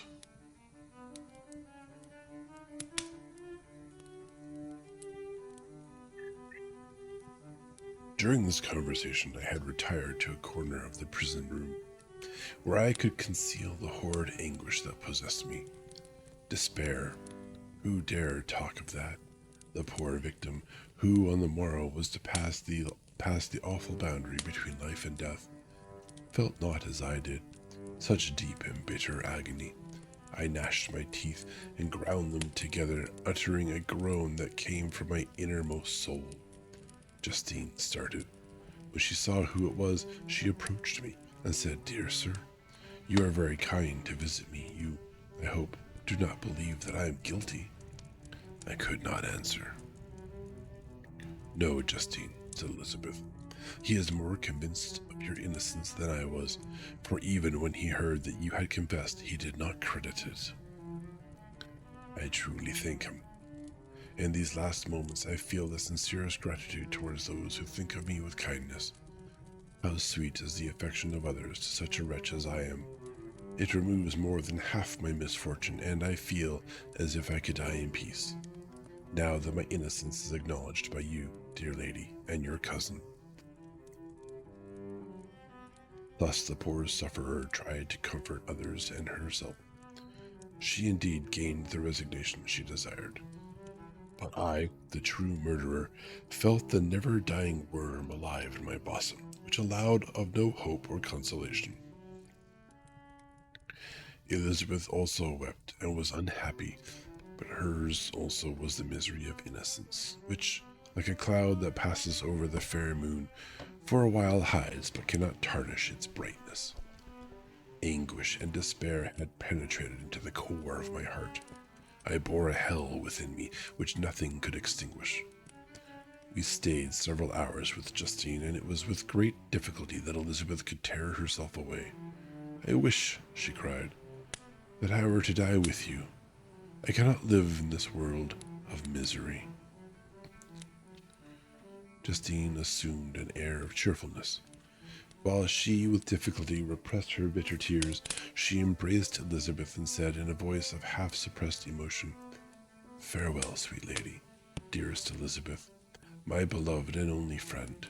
May heaven in its bounty bless and preserve you. May this be the last misfortune that you will ever suffer. Live and be happy, and make others so." And on the morrow, Justine died. Elizabeth's heart-rending eloquence failed to move the judges from their settled conviction in the criminality of the saintly sufferer. My passionate and indignant appeals were lost upon them, and when I received their cold answers and heard the harsh, unfeeling reasoning of these men, my purposed avowal died away on my lips. Thus I might proclaim myself a madman, but not revoke the sentence passed upon my wretched victim. She perished on the scaffold as a murderess.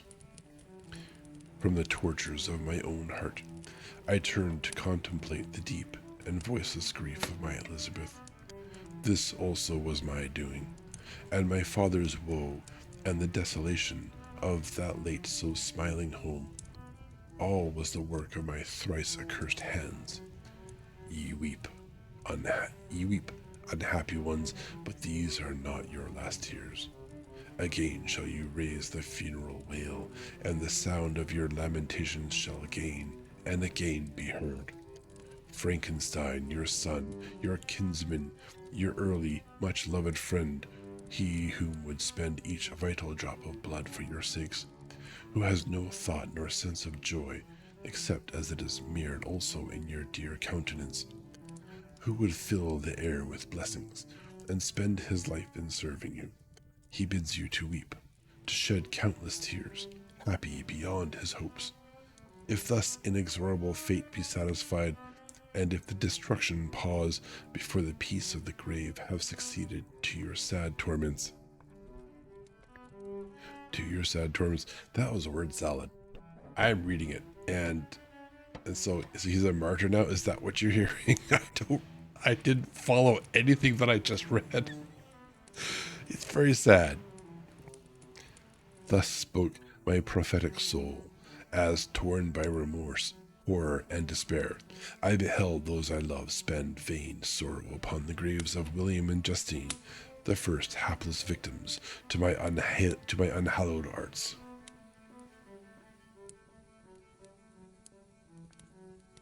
He thinks there. That was the end of chapter 8. He thinks he's suffering quite a bit here. He's not the one being killed, murdered, or executed, but he is the one who has suffered. Chapter 9. Nothing is more painful to the human mind than, after the feelings have been worked up by a quick succession of events, the dead calmness of inaction and certainty which follows, and deprives the soul of both hope and fear. Justine died, she rested, and I was alive.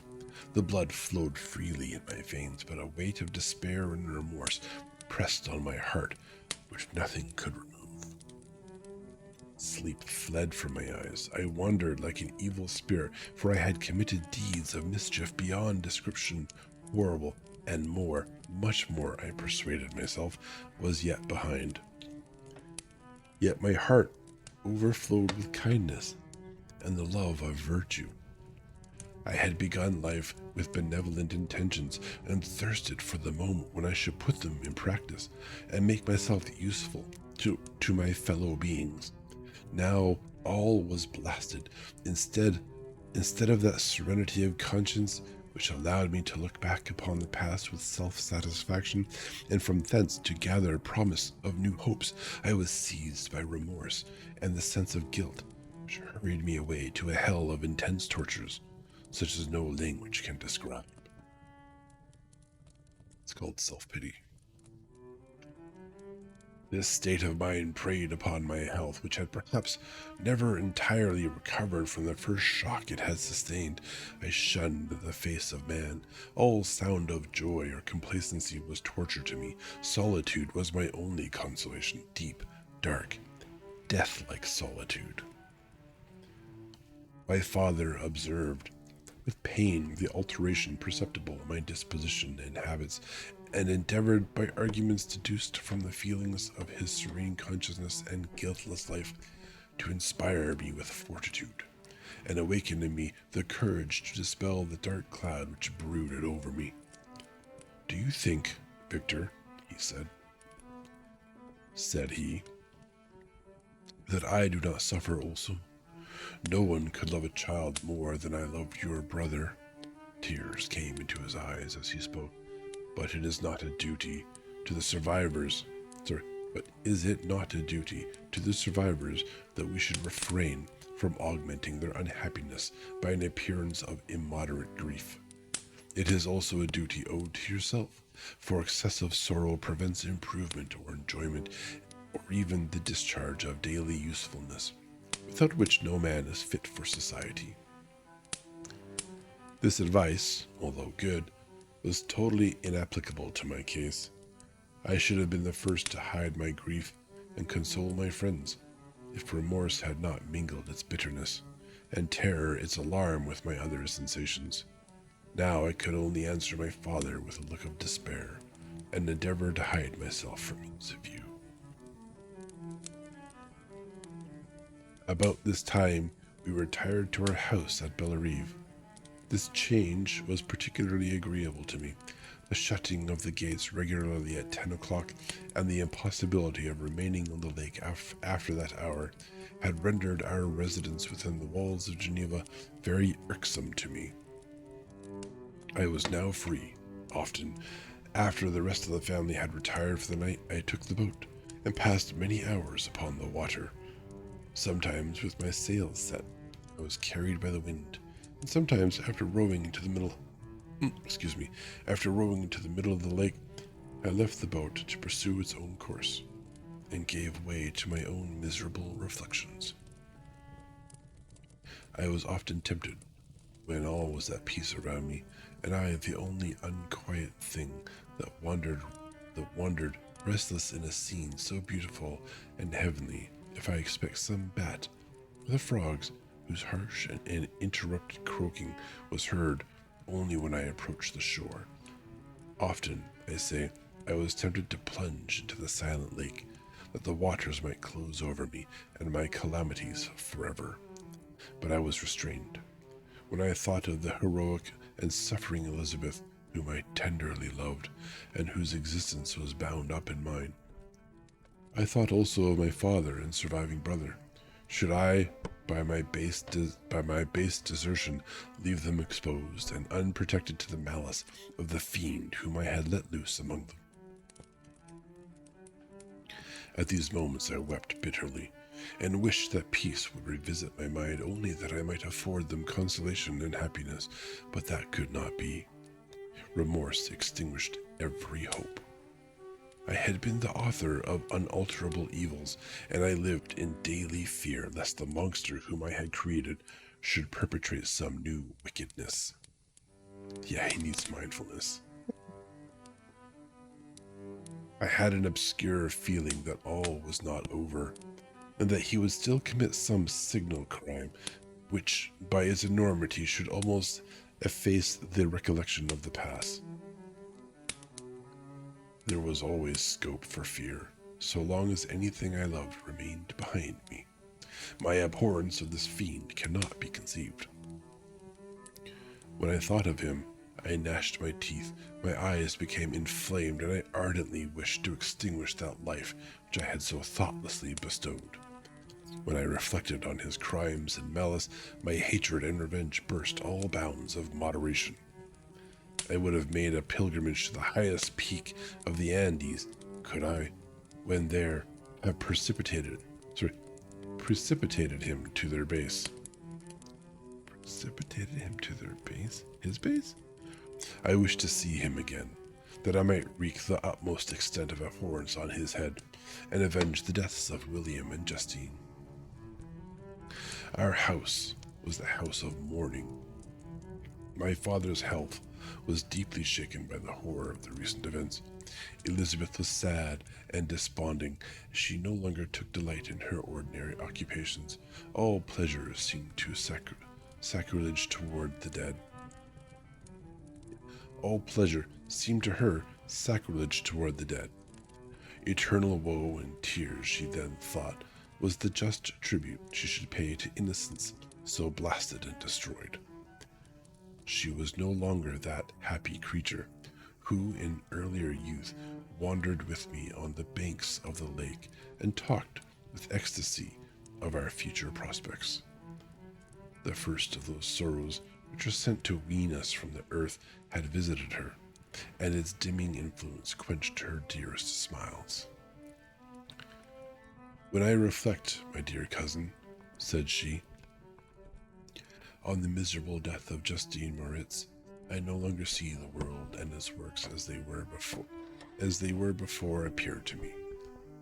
Before, I looked upon the accounts of vice and injustice that I read in books or heard from others as tales of ancient days or imaginary evils.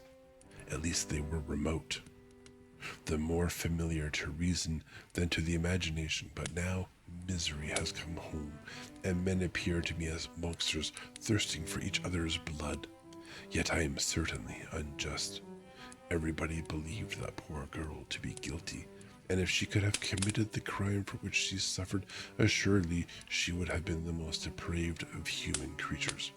For the sake of a few jewels, to have murdered the son of her benefactor and friend, a child whom she had nursed from its birth, and appeared to love as if it had been her own. I could not consent to the death of any human being, but certainly I should have thought such a creature unfit to remain in the society of men.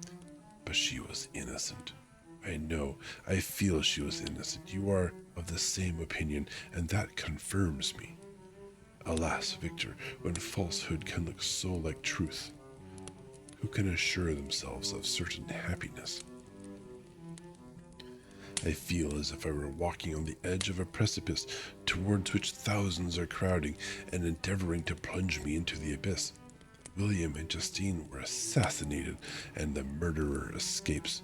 He walks about the world free and perhaps respected.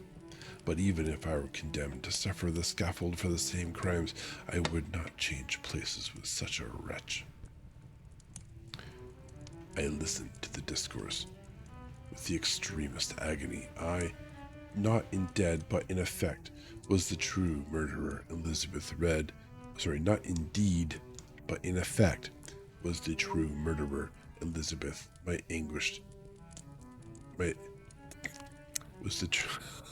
Let's start over that paragraph. I listened to this discourse with the extremest agony. I, not in deed, but in effect, was the true murderer.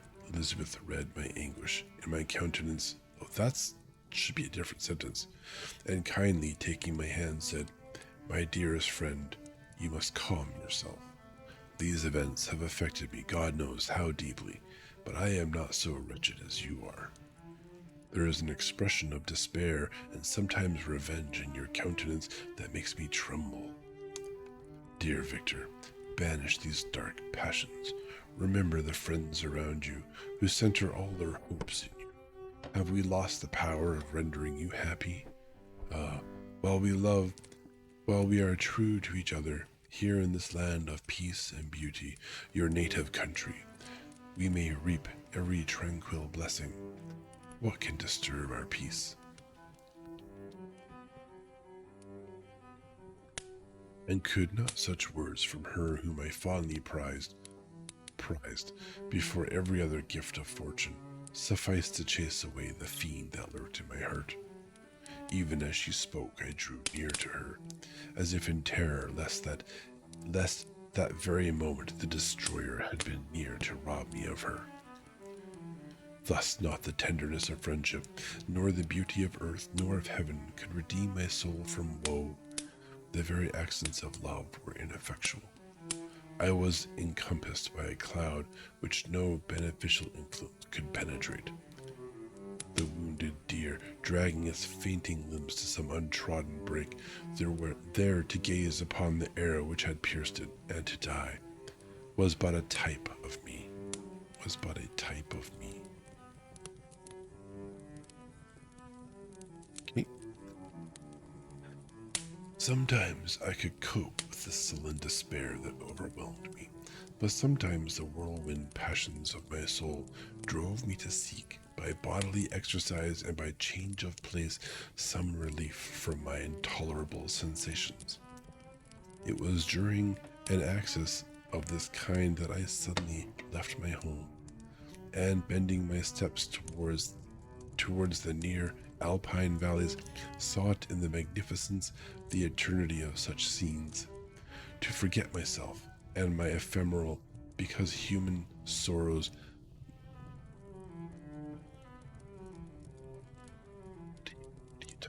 It was during an access of the maybe I don't like that word, but whatever. It was during an access of this kind that I suddenly left my home, and bending my steps towards the near alpine valleys, sought in the magnificence, the eternity of such scenes, to forget myself and my ephemeral, because human sorrows. That's one sentence with a bunch of commas. They love commas. My wanderings were directed towards the valley of Shemowix.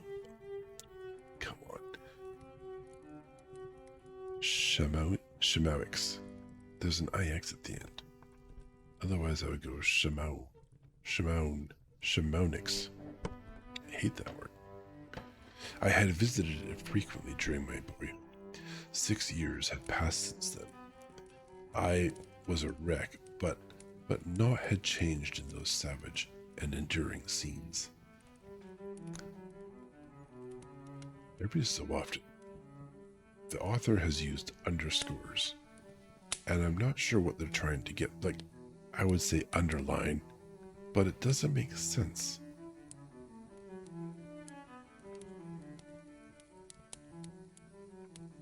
I performed the first part of my journey on horseback.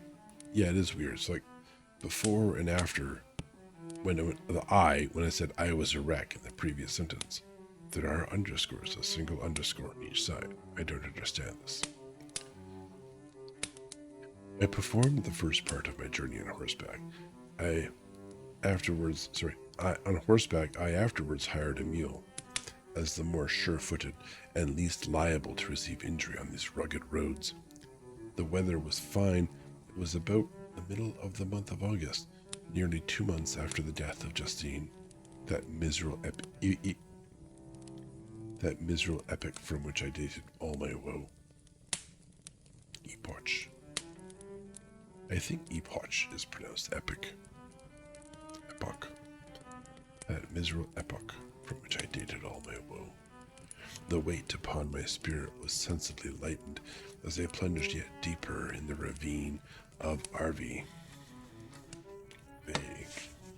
The immense mountains and precipices that overhung me on every side, the sound of the river raging among the rocks, and the dashing of the waterfalls around, spoke of a power mighty as omnipotence, and I ceased to fear or to bend before any being less almighty than that which had created and ruled the elements, here displayed in their most terrific guise. Still, as I ascended higher, the valley assumed a more magnificent and astonishing character. Ruined castles hanging on the precipices of piney mountains, the impetuous Arve, the cottages, every here and there peeping forth from among the trees, formed a scene of singular beauty. But it was augmented and rendered sublime by the mighty Alps, whose white and shining pyramids and domes towered above all, as belonging to another earth, the habitations of another race of beings.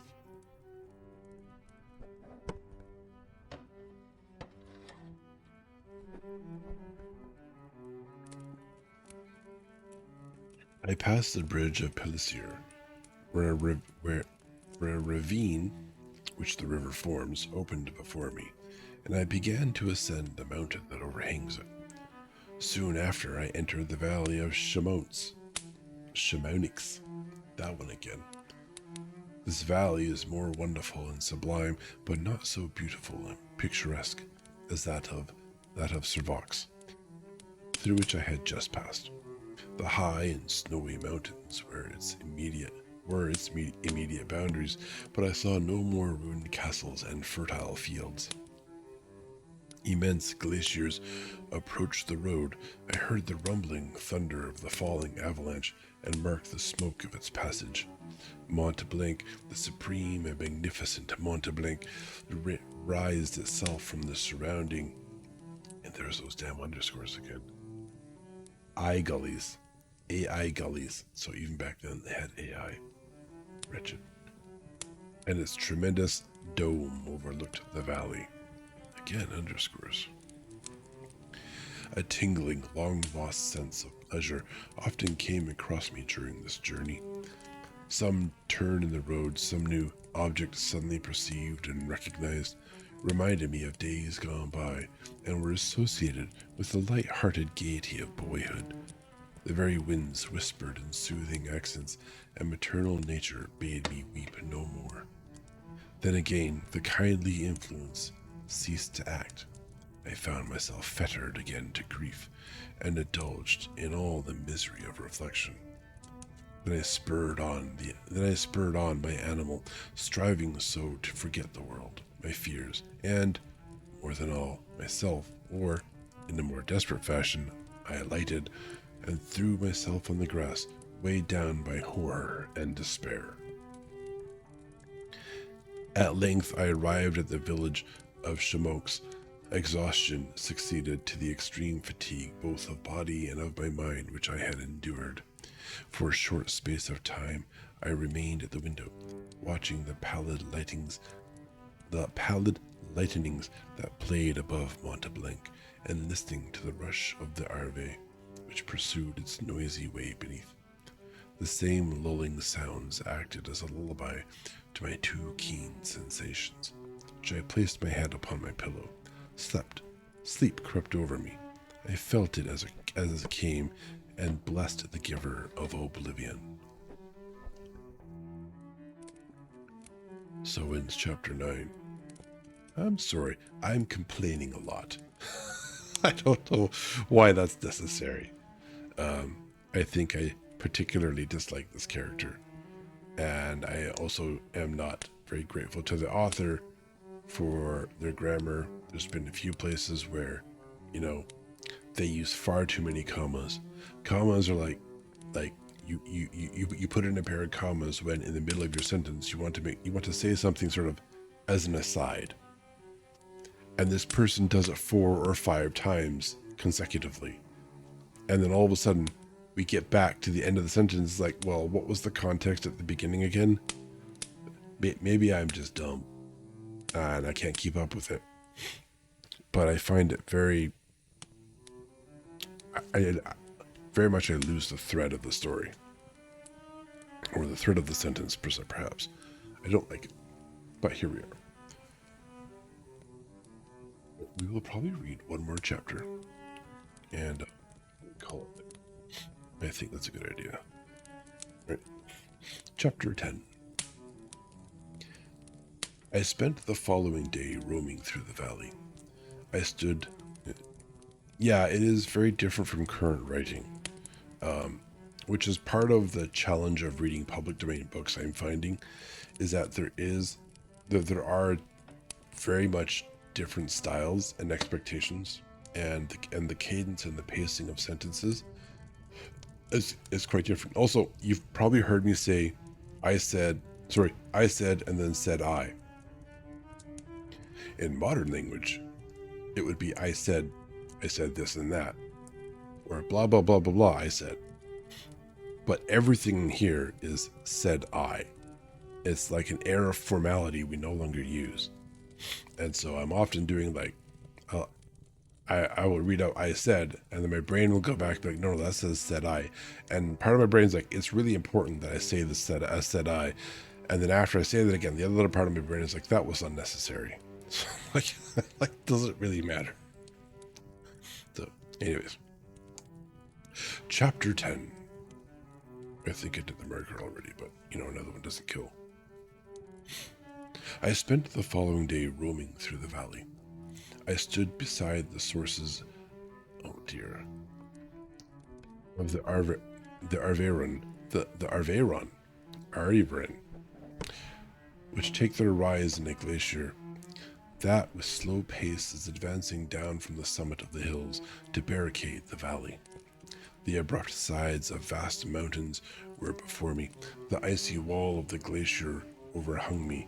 A few shattered pines were scattered around, and the solemn silence of this glorious presence chamber of imperial nature was broken only by the brawling waves or the fall of some vast fragment, the thunder sound of the avalanche, or the cracking reverberated along the mountains of the accumulated ice, which, through the silent working of immutable laws, was ever anon rent and torn, as if it had been but a plaything in their hands. The sublime and magnificent scenes afforded me the greatest consolation that I was capable of receiving.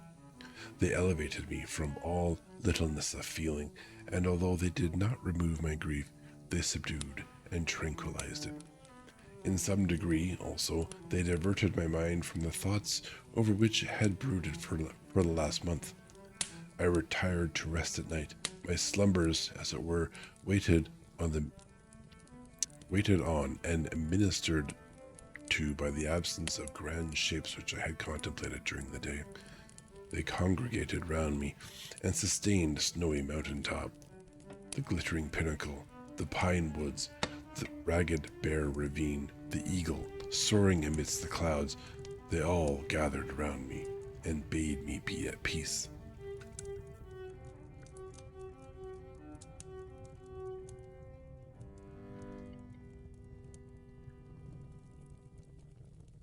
Where had they fled when the next morning I awoke? All of soul inspiriting fled with sleep. The dark melancholy clouded every thought. The rain was pouring in torrents. The thick mists had hid summits of the mountains, so that I even saw not the faces of those mighty friends. Still, I would not penetrate their misty veil and seek them in their cloudy retreats. What were rain and storm to me? My mule was brought to the door, and I resolved to ascend to the summit of Montevert.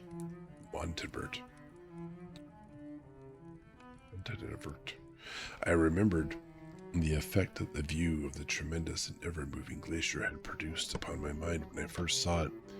It had then filled me with a sublime ecstasy that gave wings to the soul and allowed it to soar from the obscured world of light and joy. The sight of the awful and majestic in nature had indeed always the effect of solemnizing my mind and causing me to forget the passing cares of life. I determined to go without a guide, for I was well acquainted with the path, and the presence of another would destroy the solitary grandeur of the scene. Ecstasy and souls being sprouting wings and flying around. Like, this guy really likes nature. Like, perhaps too much. Also, this is grand escapism. Described over paragraphs and paragraphs of nature is amazing. The ascent is precipitous, but the path is cut into continual and short windings, which enable you to surmount the perpendicularity of the mountain. It is a scene terrifically desolate. In 1,000 spots and traces of the winter avalanche may be perceived, where trees lie broken and strewed on the ground, some entirely destroyed, others bent, leaning upon the jutting rocks of the mountain, or transversely upon other trees. The path, as you ascend higher, is intersected by ravines of snow, down which stones continually roll from above. One of them is particularly dangerous, as the slightest sound, such as even speaking in a loud voice, produces a concussion of air sufficient to draw destruction upon the head of the speaker. What about the clapping of the donkeys or the mules' feet on the ground? That's louder than a voice, no? The pines are not tall or luxuriant, but they are somber and add an air of severity to the scene. I looked on the valley beneath. Nope, that's fine. Yeah, that's fine. Yeah, I guess the avalanches are used to bursts of beat and stomping around. I looked on the valley beneath. Vast mists were rising from the rivers which ran through it, and curling in thick wreaths around the opposite mountains, whose summits were hid in the uniform clouds, while rain poured from the dark sky and added to the melancholy impression I received from the objects around me. Alas, why does man boast of sensibilities superior to those apparent in the brute? It only renders them more necessary beings. If our impulses were confined to hunger, thirst, and desire, we might be nearly free. But now we are moved to every wind that blows, and a chance word or scene that word may convey to us. We rest. A dream has power to poison sleep. We rise. One wandering through pollutes the day. We feel, conceive, or reason, laugh or weep, embrace fond woe, or cast our cares away. It is the same, for be it joy or sorrow, the path of its departure is still free. Man's yesterday may ne'er be like his morrow, naught may endure but mutability. I think that's a quote, I guess. It was all in double quotes. It was nearly noon when I arrived at the top of the ascent. For some time I sat upon the rock that overlooks the sea of ice. A mist covered both that and the surrounding mountains. Presently a breeze dissipated the cloud, and I descended upon the glacier. The surface is very uneven, rising like the waves of a troubled sea, descending low and interspersed by rifts that sink deep. The field of ice is almost a league in width, but I spent nearly 2 hours in crossing it. The opposite mountain is a bare, perpendicular rock. From the side where I now stood, Montanvert was exactly opposite, at the distance of a league, and above it rose Monteblanc in awful majesty. I remained in a recess of the rock, gazing on this wonderful and stupendous scene. The sea, or rather the vast river of ice, wound among its dependent mountains, whose aerial summits hung over its recesses. Their icy and glittering peaks shone in the sunlight over the clouds. My heart, which was before sorrowful, now swelled with something like joy. I exclaimed, "Wandering spirits, if indeed ye wander, and do not rest in your narrow beds, allow me this faint happiness, or take me as your companion away from the joys of life." Yeah, go step in a rift. That would be fun. As I said this, I suddenly beheld the figure of a man at some distance, advancing towards me with superhuman speed. He bounded over the crevices in the ice, among which I had walked with caution. His stature also, as he approached, seemed to exceed that of a man. I was troubled. A mist came over my eyes, and I felt a faintness seize me, but I was quickly restored by the cold gale of the mountains. I perceived, as the shape came near, sight tremendous and abhorred, that it was the wretch whom I had created. I trembled with rage and horror, resolving to wait his approach, and then close with him in mortal combat. He approached. His countenance bespoke bitter anguish, combined with disdain and malignity, while its unearthly ugliness rendered it almost too horrible for human eyes. But I scarcely observed this.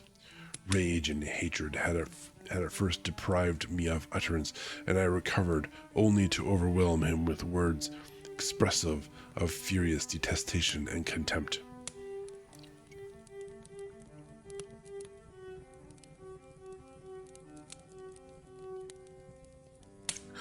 "Devil!" I exclaimed.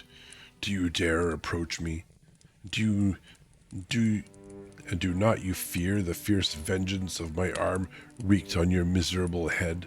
Begone, vile insect, or rather stay, that I may trample you to dust, and oh, that I could, with the extinction of your miserable existence, restore those victims whom you have so diabolically murdered." "I expected this reception," said the daemon. "All men hate the wretched. How, then, must I be hated, who am miserable beyond all living things?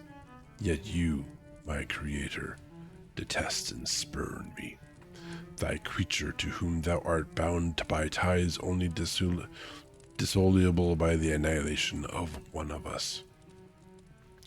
You purpose to kill me. How dare you sport thus with life? Do your duty towards me, and I will do mine towards you and the rest of mankind.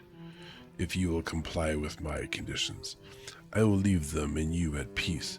But if you refuse, I will glut the maw of death, until it be satiated with the blood of your remaining friends. Abhorred monster, fiend that thou art, the tortures of hell are too mild a vengeance for thy crimes. Wretched devil, you reproach me with your creation. Come on, then, that I may extinguish the spark which I so negligently bestowed. My rage was without bounds. I sprang on him, impelled by all the feelings which can arm one against the existence of another. He easily eluded me, and said, "Be calm. I entreat you to hear me. Before you give vent to your hatred on my devoted head, have I not suffered enough that you seek to increase my misery? Life, although it may only be an accumulation of anguish, is dear to me, and I will defend it. Remember, thou hast made me more powerful than thyself. My height is superior to thine, my joints more supple, but I will not be tempted to set myself in opposition to thee. I am thy creature, and I will be even mild and docile to my natural lord and king, if thou wilt also perform thy part, the which thou owest me. O Frankenstein, be not equitable to every other, and trample upon me alone, to whom thy justice and even thy clemency and affection is most due. Remember that I am thy creature. I ought to be thy Adam, but I am rather the fallen angel, whom thou drivest from joy for no misdeed. Everywhere I see bliss, from which I alone am irrevocably excluded. I was benevolent and good. Misery made me a fiend, make me happy, and I shall again be virtuous. Begone. I will not hear you. There can be no community between you and me. We are enemies. Begone, or let us try our strength in a fight, in which one must fall. How can I move thee? Will no entreaties cause thee to turn a favorable eye upon thy creature, who implores thy goodness and compassion? Believe me, Frankenstein, I was benevolent. My soul glowed with love and humanity, but I am not alone. But am I not alone? Miserably alone. You, my creator, abhor me. What hope can I gather from your fellow creatures, who owe me nothing? They spurn and hate me. The desert mountains and dreary glaciers are my refuge. I have wandered here many days. The caves of ice which I only do not fear are a dwelling to me, and the only one which man does not grudge. These bleak skies I hail, for they are kinder to me than your fellow beings. If the multitude of mankind knew of my existence, they would do as you do, and arm themselves for my destruction. Shall I not then hate them who abhor me? I will keep no terms with my enemies. I am miserable, and they shall share my wretchedness. Yet it is in your power to recompense me,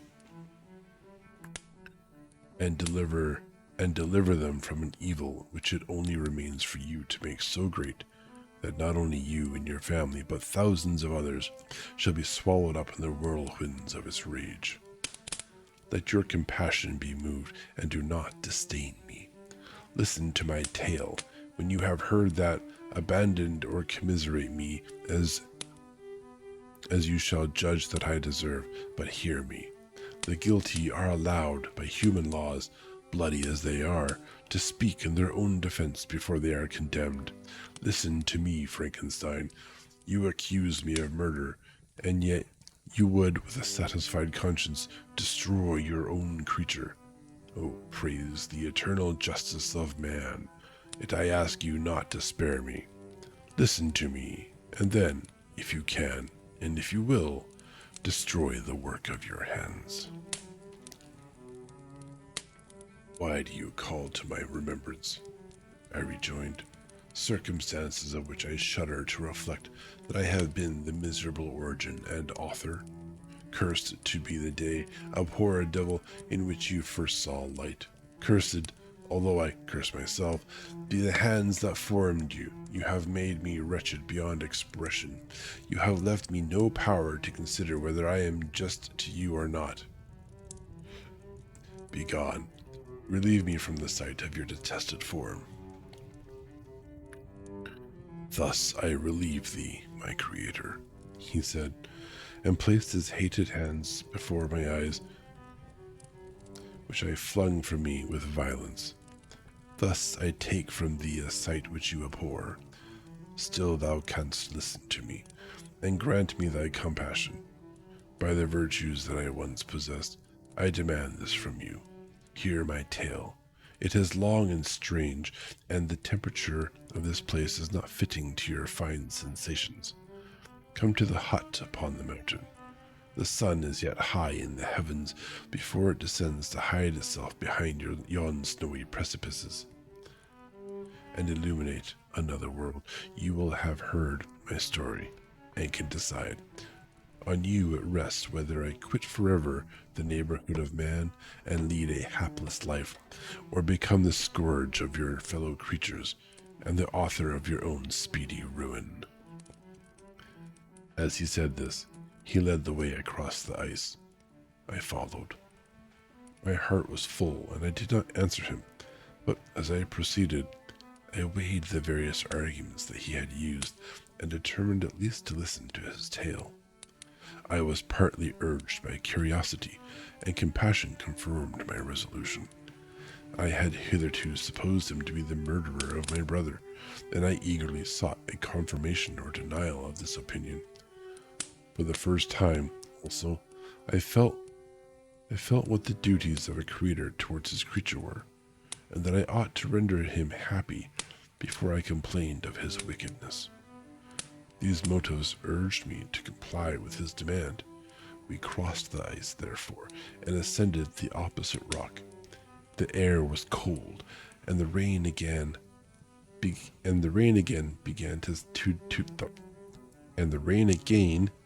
to descend. We entered the hut, the fiend with an air of exultation, I with a heavy heart and depressed spirits. But I consented to listen, and seating myself by the fire which my odious companion had lighted, he thus began his tale. And we conclude chapter 10. We'll have to wait till next time for chapter 11. I did not fit to my page. Blame you. Look, see book, poster, same chat. Dang it.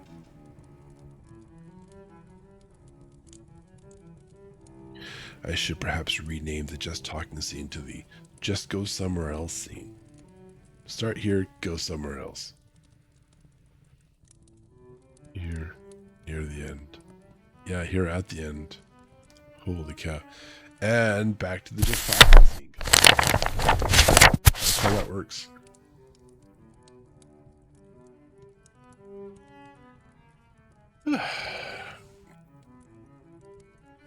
This last chapter was boring. 80% of it. Boring. The same thing. Over and over again. Until like the monster shows up. Does he even have a name? God, I hope he gave himself a name or something. And then they have a dialogue with one another. Yeah, depression and travel. Same scenes over and over again. Most books, I imagine, would comment on this, 1 or 2 paragraphs, and move on with the story. I get it. The guy is suffering depression, perhaps anxiety attacks, panic attacks, and he blames himself for a lot of stuff, and he thinks that everything in the world is his fault and is against him. I've been depressed before. I know what that feels like. This feels a little different from that. I think this has a lot of megalomania involved in it. Perhaps. Maybe I'm using the wrong term. But then we finally get to a conversation between him and the creature that he created. And now I'm curious about where it's going to go. So we'll find out on Wednesday, perhaps the tale of Frankenstein's monster, as we continue with chapter 11. No raid tonight. Not even sure if yeah, it's a good cliffhanger. I'm not even sure if reading streams is things that happened. Anyways, thank you very much for coming. Do please, before you leave, return your reading materials to the shelves, and remember to be kind to one another.